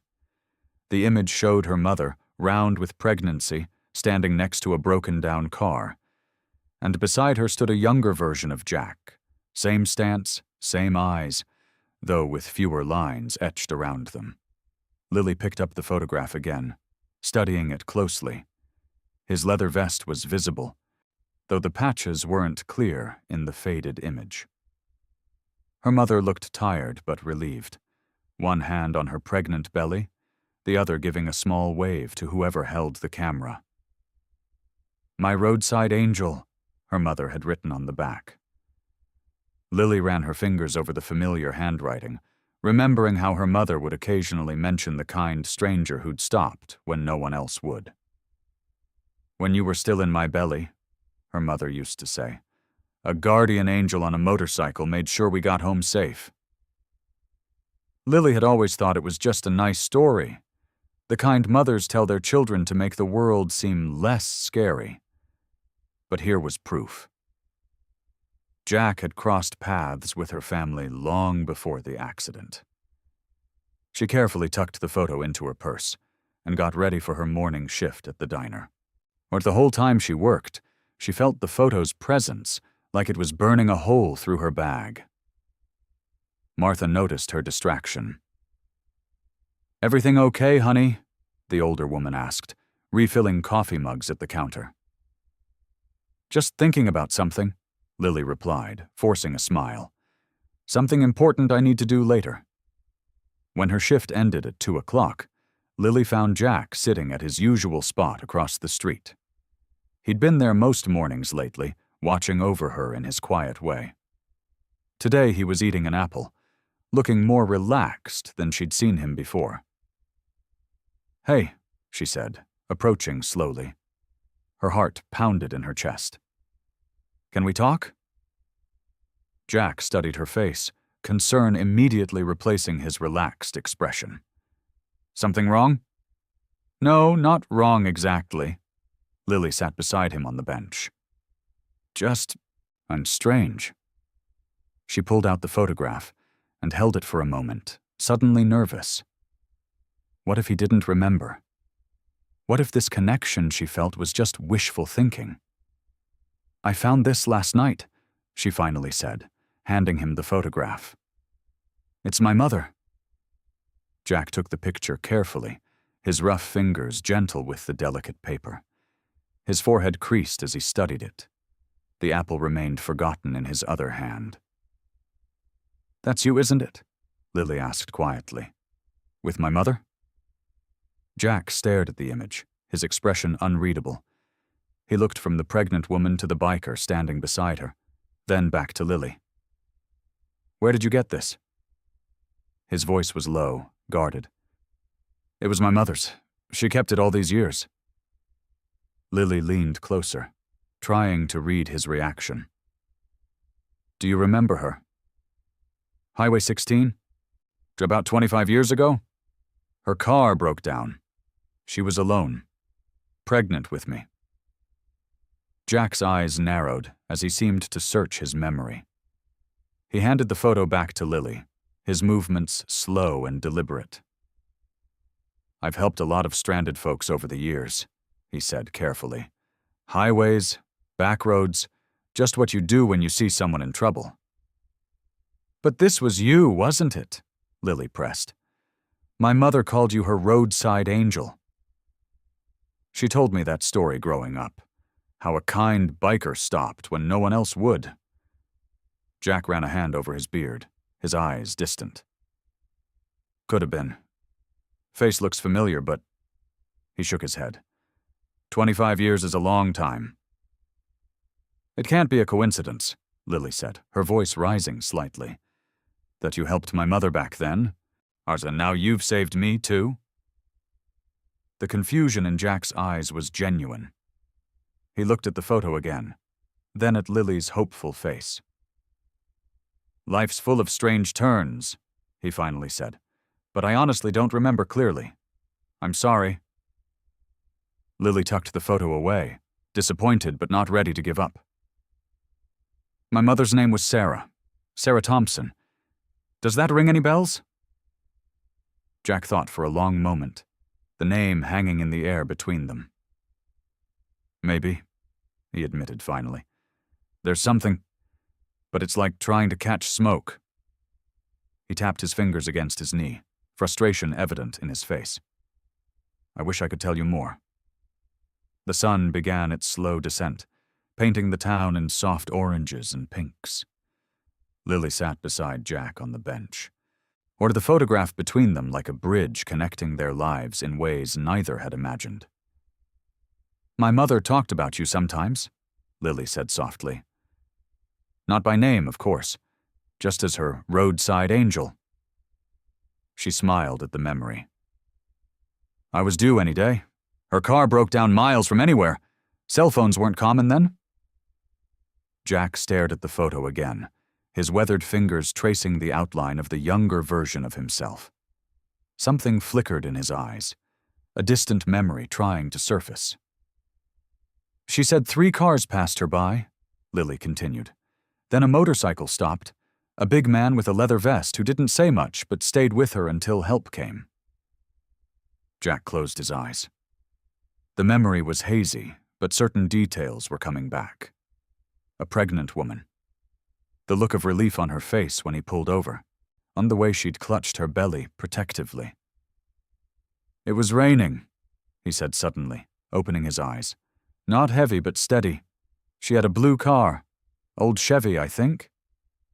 Lily's eyes widened. Yes, Mom drove that Chevy until I was 10. It was baby blue. She was scared, Jack continued, the memory gaining clarity. Not just of being stranded, but of going into labor alone, Lily finished. She told me she'd started feeling contractions. Jack nodded slowly. I remember now. I stayed with her till the tow truck came. Made sure she got to the hospital. He looked at Lily with new understanding. You were born the next day? That night, Lily corrected. Mom always said I was impatient to see the world. She laughed softly. She named me Lily because there were wildflowers growing where her car broke down, and she said it reminded her that beauty could grow anywhere, even in tough places. The evening air grew cool around them. A few stars appeared in the darkening sky. All these years, Jack murmured. All these miles. And somehow I end up in the same town as that baby. He shook his head, amazed. That baby who grew up to be you. Lily's eyes glistened with tears. When I first saw you in town, something felt familiar. I couldn't place it. But Mom kept that photo in her special box, the important memories. Jack sat silent for a long moment, absorbing this revelation. In his years on the road, he'd stopped for many people in trouble, most faces blurred together over time. But this connection, this circle that had somehow completed itself, left him speechless. Your mother, he finally said. Is she? She passed 3 years ago, Lily answered, her voice soft with grief. Cancer. She fought hard, though. Jack nodded solemnly. I'm sorry. She would have recognized you right away, Lily said. She never forgot what you did. The night deepened around them. Streetlights flickered on, casting gentle pools of light. In the distance, The diner's neon sign hummed, its red glow a beacon in the gathering darkness. "I don't believe in coincidences," Lily said after a while. Not anymore. Jack had spent his life avoiding attachments, keeping people at arm's length. He'd convinced himself that drifting was freedom. But sitting here with Lily, seeing how their lives had intersected not once, but twice across decades, shook something loose inside him. "Neither do I," he admitted. His voice was gruff but gentle. "Or not after this." They sat together in comfortable silence as night fully claimed the sky. The photograph rested between them, proof that perhaps some meetings were meant to happen, that some connections were written long before we understood them. The morning sunlight streamed through the thin curtains of Lily's apartment, casting warm patterns across her bed. She had barely slept. The revelation about Jack's connection to her mother had kept her mind racing all night, thoughts swirling like autumn leaves in a breeze.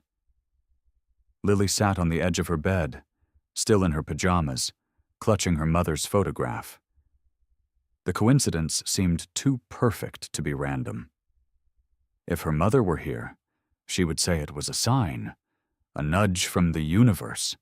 "Mom always said everything happens for a reason," Lily whispered to herself. She placed the photo carefully on her nightstand and walked to the window. Outside, the small town was already awake. People heading to work, a mail carrier delivering packages, children waiting for the school bus. Normal lives, safe lives, a life she wanted for herself.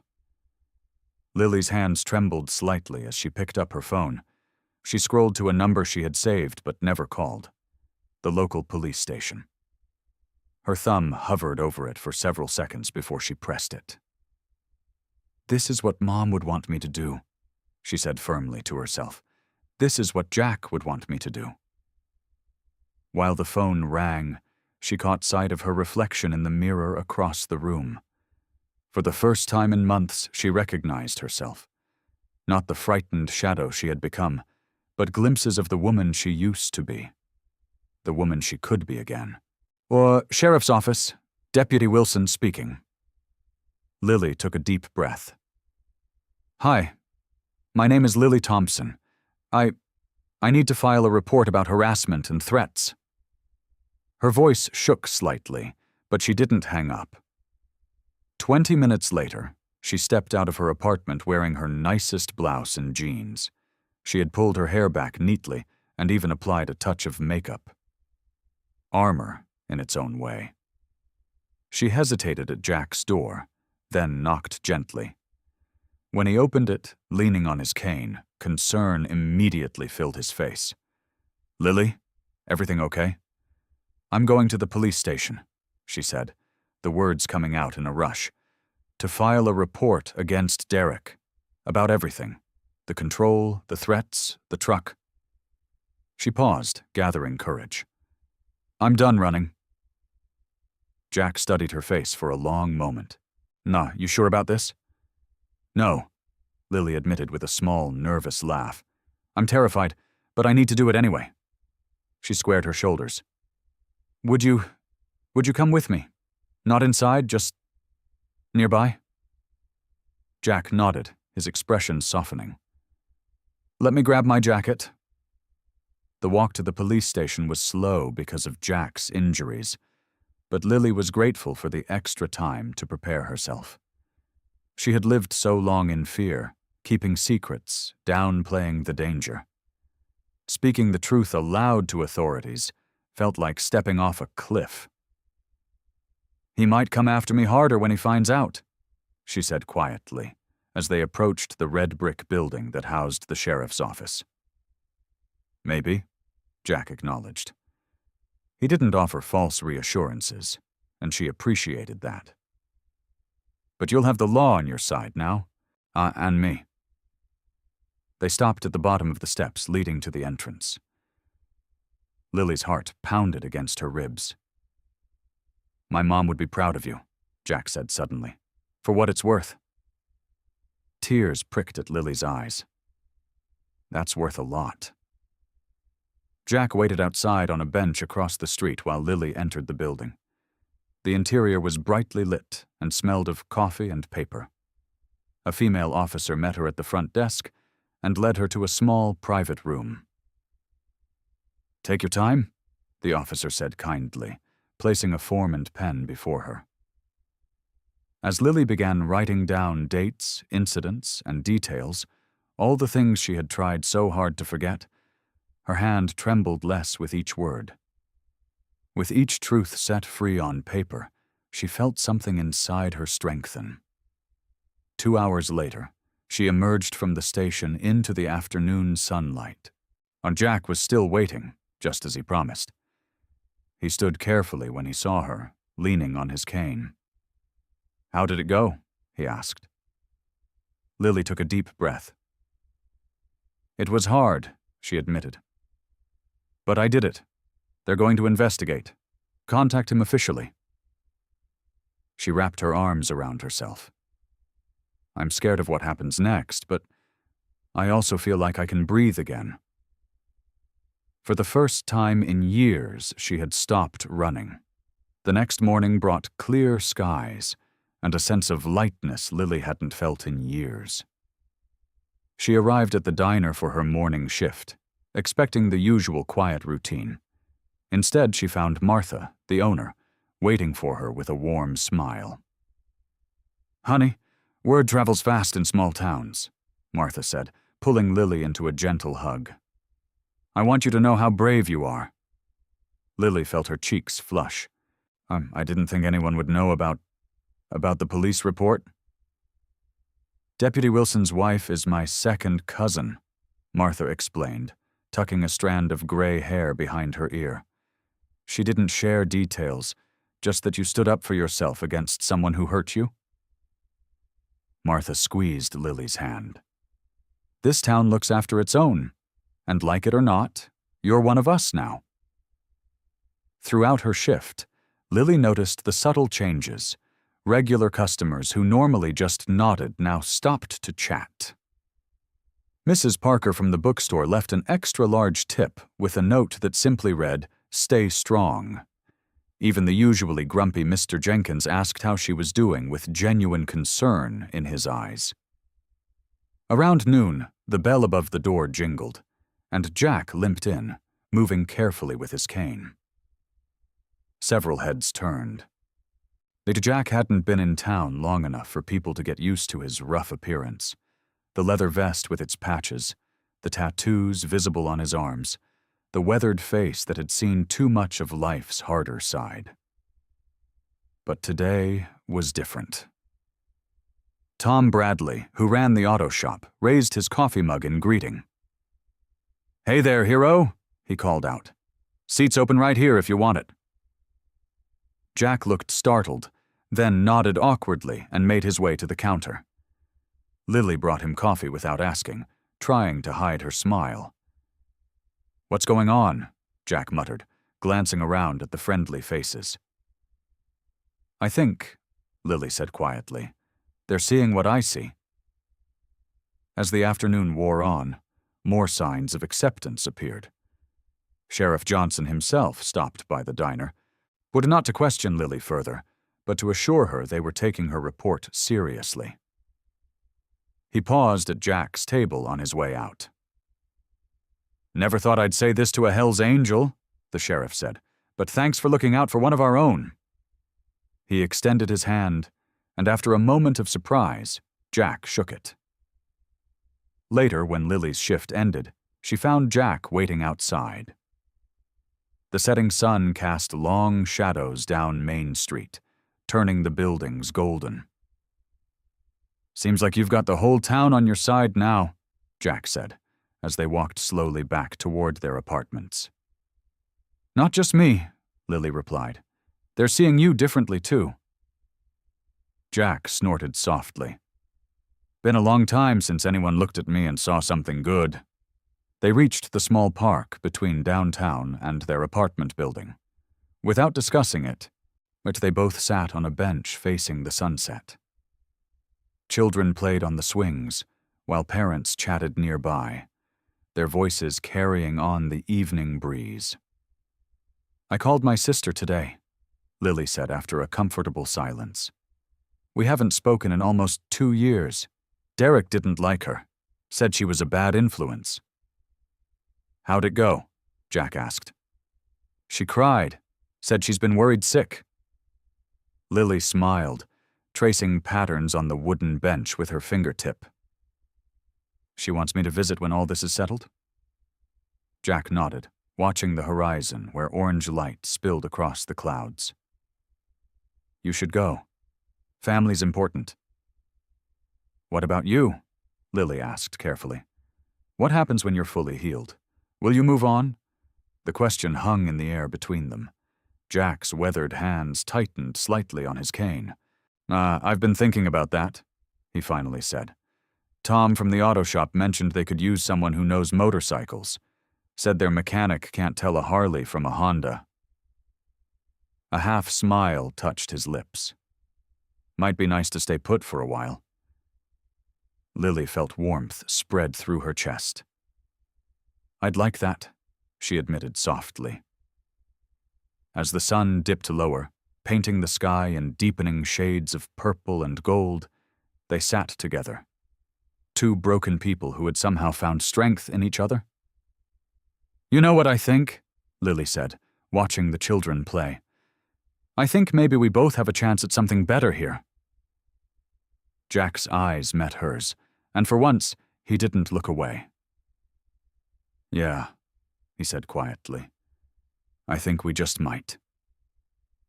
The morning sun poured through the diner's windows, casting bright rectangles across the checkered floor, that Lily hummed softly as she refilled coffee mugs, exchanging smiles with the regulars. For the first time in months, her shoulders weren't hunched with tension. For the first time in years, she felt like she belonged somewhere. The bell above the door jingled. Lily turned with the coffee pot still in hand, her greeting smile already forming.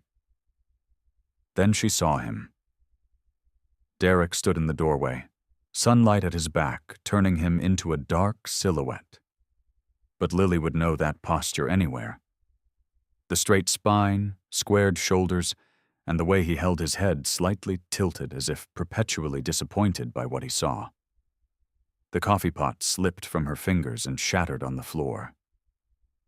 Hot coffee splashed across her ankles, but she barely felt it. "There you are," Derek said, his voice smooth as honey. But he was dressed impeccably in a crisp button-down shirt and pressed slacks, his dark hair neatly styled. He looked like success, like respectability. "I've been worried sick about you, sweetheart." Every pair of eyes in the diner swung between them. The clatter of forks against plates went silent. "What are you doing here?" Lily's voice came out as a whisper. Derek stepped forward, careful to avoid the coffee puddle spreading across the floor. His smile was perfect, concerned, loving, slightly hurt. "Looking for my fiancée, of course. You disappeared without a word." He turned to the curious onlookers. "She's been unwell. Anxiety, depression. The doctors were adjusting her medication when she had an episode and ran away." Martha appeared beside Lily with a towel and a small garbage can for the broken glass. "Lily, honey, you're shaking. But who is this man?" "I'm Derek Walsh," he said, extending his hand. "Lily's fiancé, and you must be her employer? Thank you for looking after her while she's been confused." "I'm not confused," Lily said, her voice stronger now. "And we're not engaged anymore. I left you, Derek. I left because you hurt me." Derek's expression shifted just slightly, a tightening around the eyes, a hardening of his smile. Only Lily would recognize the danger signals. "Sweetheart, you know that's not true. This is exactly what the doctor warned might happen. These delusions, these accusations." Two customers exchanged uncomfortable glances. An older man at the counter frowned into his coffee. I filed a police report, Lily said, her voice quavering but determined. About the truck that tried to hit me, or about how you followed me here. Derek's laugh was warm, disarming. A truck? Lily, this is exactly what I'm talking about. He looked around the diner, appealing to everyone. She needs help, not encouragement for these paranoid fantasies. Martha stepped closer to Lily, her plump arm protective around the younger woman's shoulders. I think you should leave, sir. Not without Lily, Derek said firmly. I have a responsibility to get her the help she needs. The bell above the door jingled again. Jack stepped inside, moving slowly with his cane, still healing from injuries that should have killed him. His gaze went immediately to Lily, then hardened when he saw Derek. Everything okay here? Jack asked, his voice low and gravelly. Derek turned, taking in Jack's appearance. The leather vest with its patches, the tattoos, with the hard lines of a life lived rough. His expression shifted to one of horrified understanding. My God, he said loudly enough for everyone to hear. Is this who you've been staying with? A Hell's Angel? He turned back to the diner patrons. Do you people know what these motorcycle gangs are involved in? Drugs, weapons, human trafficking? That's not Jack, Lily protested. He saved my life. Of course that's what he told you, Derek said gently. These men are predators, Lily. They look for vulnerable women. He faced Jack squarely. I don't know what you've done to her or what you want, but she's coming home with me. Jack said nothing, but his knuckles whitened on the handle of his cane. I called the state police this morning, Derek continued, loud enough for everyone to hear. Or they're very interested to know a known Hell's Angel is in town. Apparently there's quite a file on you, Mr. Mercer. Whispers rippled through the diner. Someone near the back stood up and moved away from Jack. Lily, Derek said, extending his hand. It's time to come home, before you get hurt worse than you already have been. The diner had gone completely silent. All eyes shifted between the three of them, Derek with his outstretched hand, Lily trembling by the counter, and Jack, still as stone in the doorway. Evening shadows stretched across the motel parking lot as Sheriff Tanner's patrol car pulled up beside Jack's motorcycle. Jack sat on the single concrete step outside his room, cigarette burning between his fingers, watching the lawman approach. The sheriff walked with the careful, measured steps of a man who'd spent decades diffusing tension rather than creating it. His weathered face gave nothing away, but the set of his shoulders told Jack everything he needed to know. Evening, Mercer, Sheriff Tanner said, stopping a respectful distance away. Mind if we talk? Jack took a final drag from his cigarette before crushing it under his boot. Figured you'd be coming by sooner or later. The sheriff nodded toward the empty chair beside Jack. May I? Jack gestured for him to sit. The metal chair creaked under the sheriff's weight. Got a call from the state police today, Sheriff Tanner began. Fellow named Walsh made quite a few claims about you. Said you're running with the Hell's Angels. Not running with anyone these days, Jack said, his voice level. So, just passing through. For 3 weeks now? The sheriff looked pointedly at Jack's healing injuries. That's a long time to be passing through. Jack said nothing, just looked out across the parking lot where evening light caught on the chrome of his motorcycle. Sheriff Tanner sighed heavily. Look, Mercer, I'm trying to give you the courtesy of a conversation here. This Walsh fella is stirring up trouble. Got half the town worried we've got some kind of gang activity brewing. There's no gang, Jack said flatly. It's just me. I know that, and I know what you did for Lily Thompson. Doc Wilson told me if you hadn't pushed her out of the way, she'd be dead. The sheriff removed his hat, running a hand through thinning hair. But perception matters in a small town, and right now, or the perception is turning against you. A pair of headlights swept across the parking lot as a car drove by slowly. Jack watched it pass, noting how it slowed even further when the driver spotted the sheriff's vehicle. Walsh is well connected, Sheriff Tanner continued. Claims Lily has mental health issues, says she ran away during treatment. He's got paperwork that looks legitimate enough. Jack's jaw tightened. She's not crazy. I didn't say she was, but he's painting a picture, and it's one where you're the villain taking advantage of a vulnerable woman. A muscle worked in Jack's cheek as he clenched his teeth. And you believe that? What I believe doesn't matter much right now. What matters is keeping the peace. The sheriff placed his hat back on his head. I've got people calling me, asking if their businesses are safe. And if their kids are safe. The diner's been empty all afternoon since that scene this morning. Jack understood the message beneath the words. His presence was causing problems for Lily, for the town that had just begun to accept her. I don't want trouble, the sheriff said quietly. But if you stay, I think that's exactly what we'll get. Walsh isn't leaving without Lily, and he's turning people against you to get to her. So I'm supposed to just ride away? Jack asked, anger simmering beneath the surface. Leave her to him? Sheriff Tanner stood up slowly. I'm not telling you what to do, Mercer. I'm just letting you know how things stand. If something happens, if there's any kind of altercation between you and Walsh, I won't be able to look the other way. Not with the spotlight he's put on you. Jack watched the sheriff walk back to his patrol car, each step heavy with the weight of the unspoken warning. Inside his motel room, Jack stared at his few possessions. The leather jacket hanging from the bathroom door, the duffel bag of clothes, the tools he'd picked up to work on his bike. Not much to show for 45 years of living. His hands moved almost without thought, gathering his things, packing them away methodically. The sheriff was right. Jack's presence was putting Lily in danger, not just from Derek, but from the isolation that would come if the town turned against her for associating with him.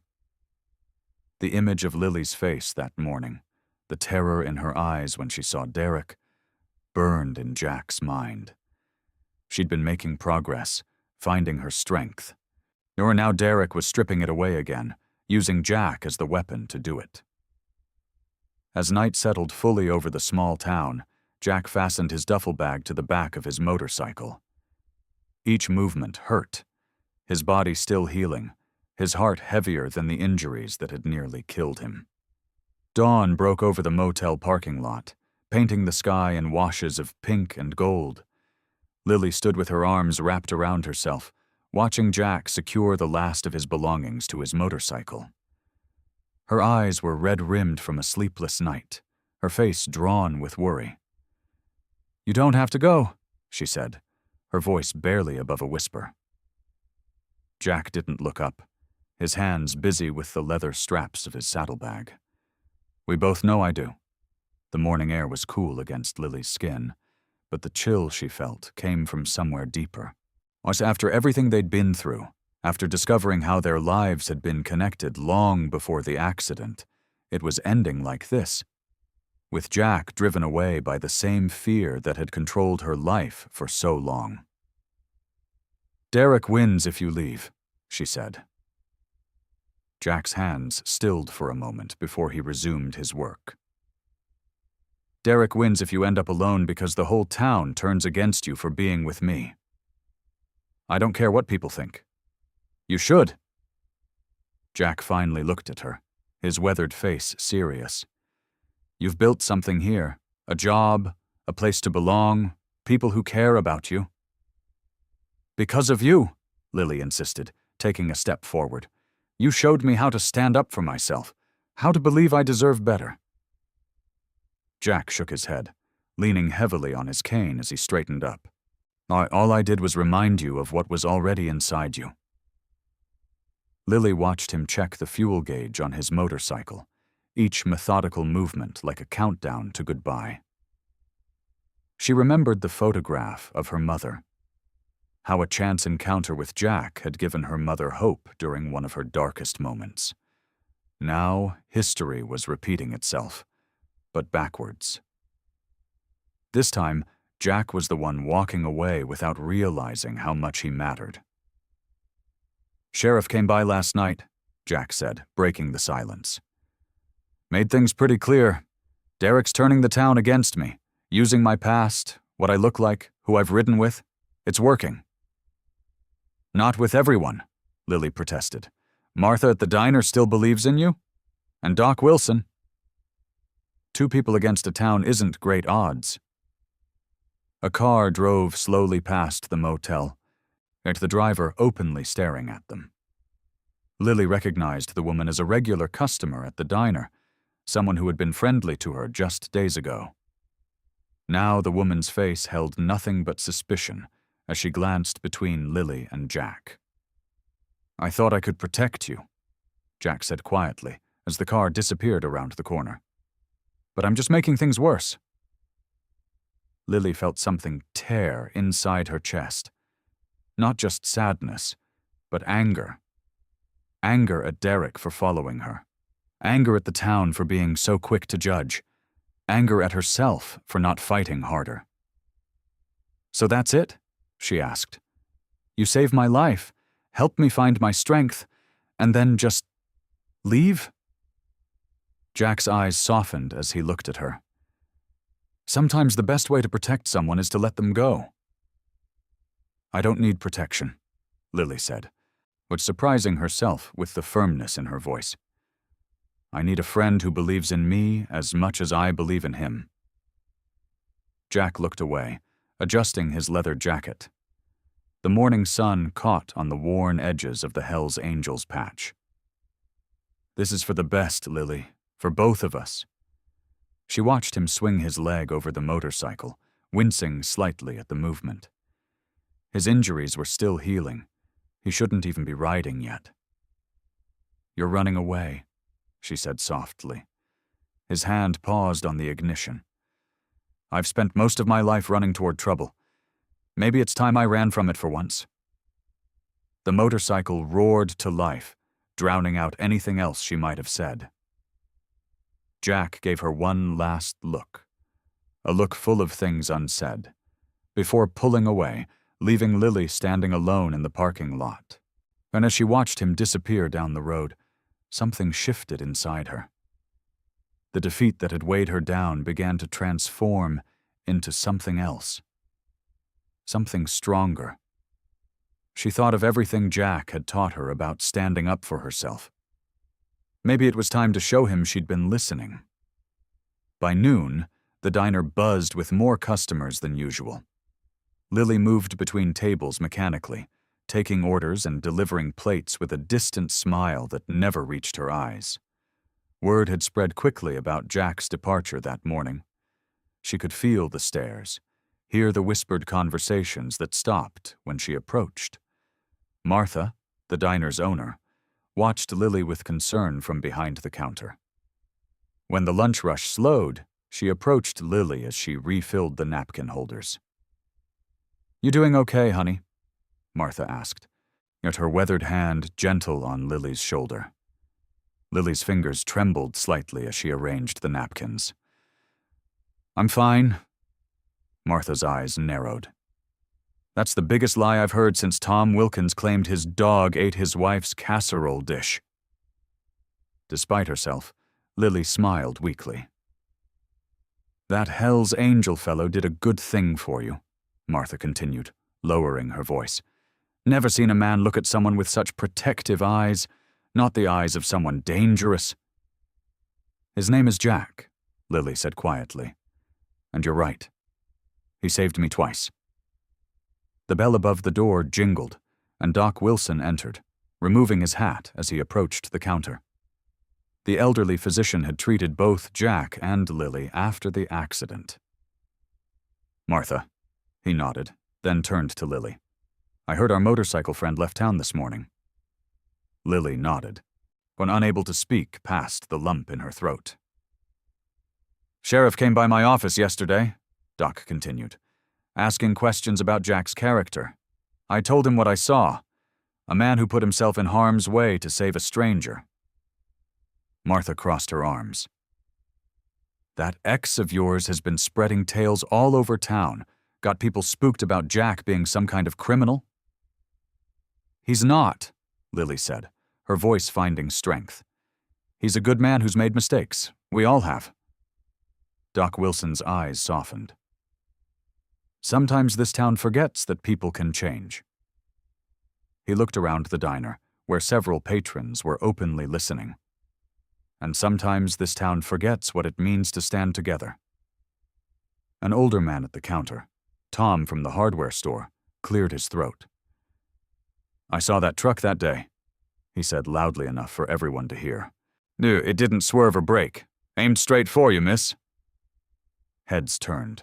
More voices joined in. I remember when your mother passed, said an elderly woman by the window. You were all alone. No one should face that twice.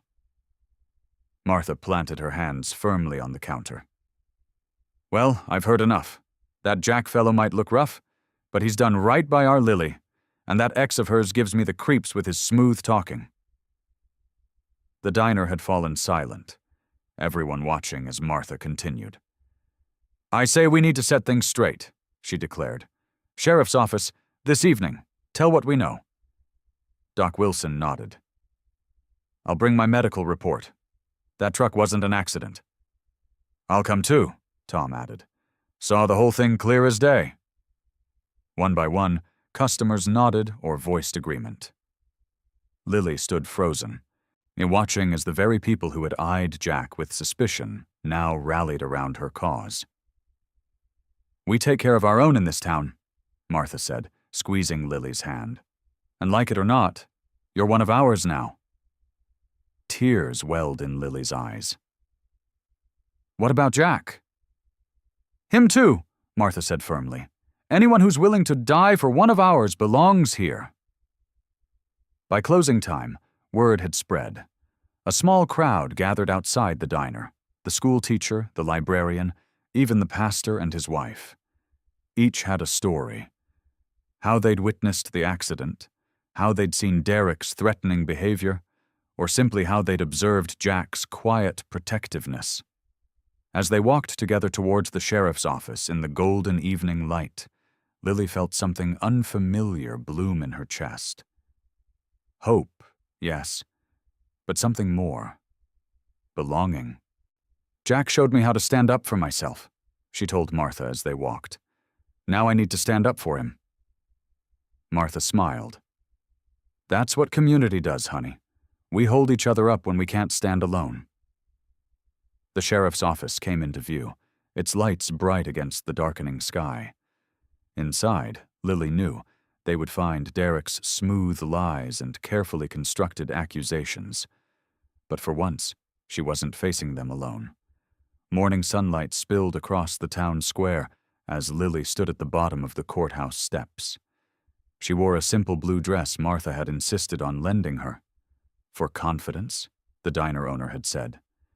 Around her gathered a protective circle of townspeople, their faces determined and supportive. Jack stood slightly behind her, leaning on his cane. Though still healing, he'd refused to stay away. His presence gave her strength, like a mountain at her back. You sure about this? He asked quietly. Lily nodded, watching as Derek's sleek black car pulled into a parking space across the square. For the first time in years, I'm completely sure. Sheriff Dawson stood nearby with 2 deputies, his expression unreadable but watchful. The previous evening's gathering at his office had clearly made an impression.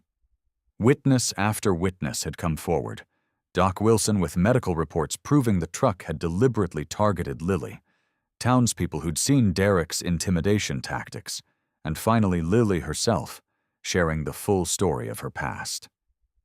Derek stepped from his car, adjusting his expensive suit. Even from a distance, Lily could see his confident smile falter when he spotted the crowd. Remember, Jack murmured, you're not alone anymore. Derek approached with measured steps, his handsome face arranged in concerned confusion. "Lily," he called, his voice carrying across the square. "What's going on here? I've been worried sick." Several people in the crowd shifted uncomfortably. Derek had always been good at appearing reasonable, at making others doubt what they'd seen with their own eyes. Lily felt her heart hammering, but she stepped forward. "Stop pretending, Derek. Everyone here knows what you did." His smile tightened. "I don't know what lies this criminal has told you," he said, gesturing toward Jack. "But I came here to help you, to take you home." "That truck wasn't an accident," Lily said, her voice stronger than she expected. "You sent it after me." Derek's eyes narrowed dangerously. "That's ridiculous. You're clearly confused." "We have witnesses," Sheriff Dawson interjected. "Multiple accounts that the truck accelerated directly toward Ms. Thompson." "And I have nothing to do with that," Derek insisted, his charm still in place but strain showing at the edges. Martha stepped forward. "I've seen the bruises she tried to hide when she first came to town, before she even met Jack. And I treated them," Doc Wilson added. "Documented everything." Derek's expression darkened. "This is absurd. Lily belongs with me. She's unstable without proper guidance." He reached for her arm. "Come on, sweetheart. Let's go talk privately." Jack moved forward, but Lily stood her ground. "No," she said, the words simple but powerful. "I don't belong to anyone, especially not you." Derek's mask slipped completely then, his face contorting. "After everything I did for you, I gave you a home, protection, structure." "You gave me fear," Lily corrected him. "You convinced me I couldn't survive without you, but look at me now." She gestured around her. "I have friends, a job, a life." "Because of me," Derek hissed, his voice dropping to a dangerous whisper only she could hear. "Remember what happens to people who cross me." "Like hiring someone to run me down with a truck?" Lily asked loudly, making sure everyone heard. "Or spreading lies about the man who saved me?" Sheriff Dawson stepped closer. "Mr. Harmon, we have a warrant to search your phone records and financial transactions. The driver of that truck was identified yesterday, and he's been quite cooperative about who paid him." Derek's face paled. For the first time, real fear flashed in his eyes. "You're under arrest," the sheriff continued, "for conspiracy to commit murder, harassment, and intimidation." As one of the deputies moved forward with handcuffs, Derek lunged suddenly toward Lily. "This is your fault," he shouted. Jack moved with surprising speed despite his injuries, putting himself between them. But he didn't need to. Tom from the hardware store and 2 other men from town stepped in, blocking Derek's path. "Not in our town," Tom said firmly. Sheriff Dawson and his deputy secured Derek's hands behind his back as he struggled and shouted threats. Lily watched with a strange sense of calm as they led him to the patrol car. "You did it," Jack said quietly beside her. Lily shook her head. "We did it, all of us." As Derek was placed in the back of the sheriff's car, Lily felt a weight lift that she'd carried for so long she'd forgotten what it was like to stand straight. The patrol car drove away, taking with it years of fear and control. Martha wrapped an arm around her shoulders. "You okay, honey?" Lily looked around at the faces of people who had become more than neighbors. They had become protectors, supporters, friends. Her gaze settled on Jack, who watched her with quiet pride. "Yes," she said, meaning it completely. "I think I finally am." 3 days had passed since Derek's arrest. The town had settled back into its normal rhythms, though people still talked about the courthouse confrontation in hushed, excited tones whenever Lily passed by. Jack stood in the small motel room he'd called home for the past several weeks, methodically folding his few possessions into his worn leather saddlebags. His movements were careful, still mindful of his healing ribs. The doctor had cleared him for travel yesterday, reluctantly agreeing that his body had mended enough for the road, though he'd need to take it easy. Morning sunlight streamed through the thin curtains as Jack packed. His fingers lingered over a paperback book Lily had brought him during his hospital stay. He hadn't owned a book in years. It felt strange to think about leaving it behind, like abandoning a piece of himself. The threat was gone. Lily was safe. The town had rallied around her in ways Jack had never seen a community come together. His purpose here was fulfilled. Jack ran a hand over his beard, now neatly trimmed. His leather vest hung over the chair, but cleaned and repaired by Martha's husband. The town had gradually stopped seeing him as just another dangerous biker. Some even nodded to him on the street now. A knock at the door interrupted his thoughts. "It's open," he called. Tom from the hardware store stepped inside, hat in hand. "Heard you're heading out." Jack nodded, continuing to pack. "Time to move on." "Where you headed?" Tom asked, leaning against the door frame. Jack paused. He hadn't actually thought about it.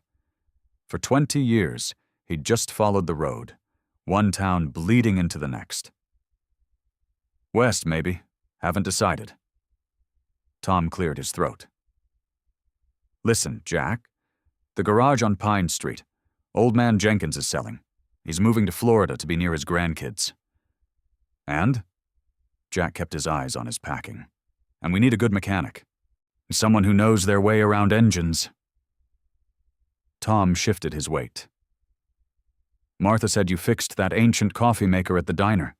Said she'd never seen hands that knew machines better." Jack finally looked up, confusion evident on his weathered face. "You offering me a job?" "More than that. Jenkins wants to sell the whole operation. Garage, tools, apartment upstairs. Town council met yesterday. We could arrange financing, help with the paperwork." Tom placed a folder on the bed. "It's all in there, if you're interested." Jack stared at the folder but didn't touch it.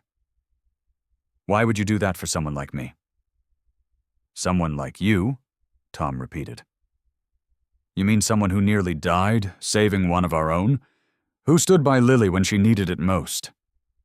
He smiled slightly. "Besides, my truck makes that strange knocking sound no one can figure out. Figured you might be the man to fix it." Before Jack could respond, Tom headed for the door. "Just think about it. No rush. Well, maybe a little rush. Jenkins is impatient to get to those grandkids." With that, he was gone. Jack sat heavily on the edge of the bed. His hand hovered over the folder before finally pulling back. He couldn't stay. This wasn't his world. Quiet streets, friendly neighbors, community meetings. He belonged to the road, to the wind in his face, and the constant motion that kept the past at bay. He finished packing and carried his bags outside to his motorcycle. The machine gleamed in the sunlight, freshly repaired and polished. The local mechanic, Jenkins himself, had worked with Jack to restore it after the accident, or teaching him the quirks of the town's garage in the process. Jack secured his bags and swung his leg over the seat, feeling the familiar comfort of the machine beneath him. He turned the key, listening to the engine rumble to life. The vibration traveled up through his body, calling him to the open road, but he didn't pull away. Instead, he sat there, hands gripping the handlebars, staring down the street toward the diner where Lily would be working the morning shift. I hope you like this story. Please share what's your favorite part of the story and where in the world you are watching from. Have a wonderful day.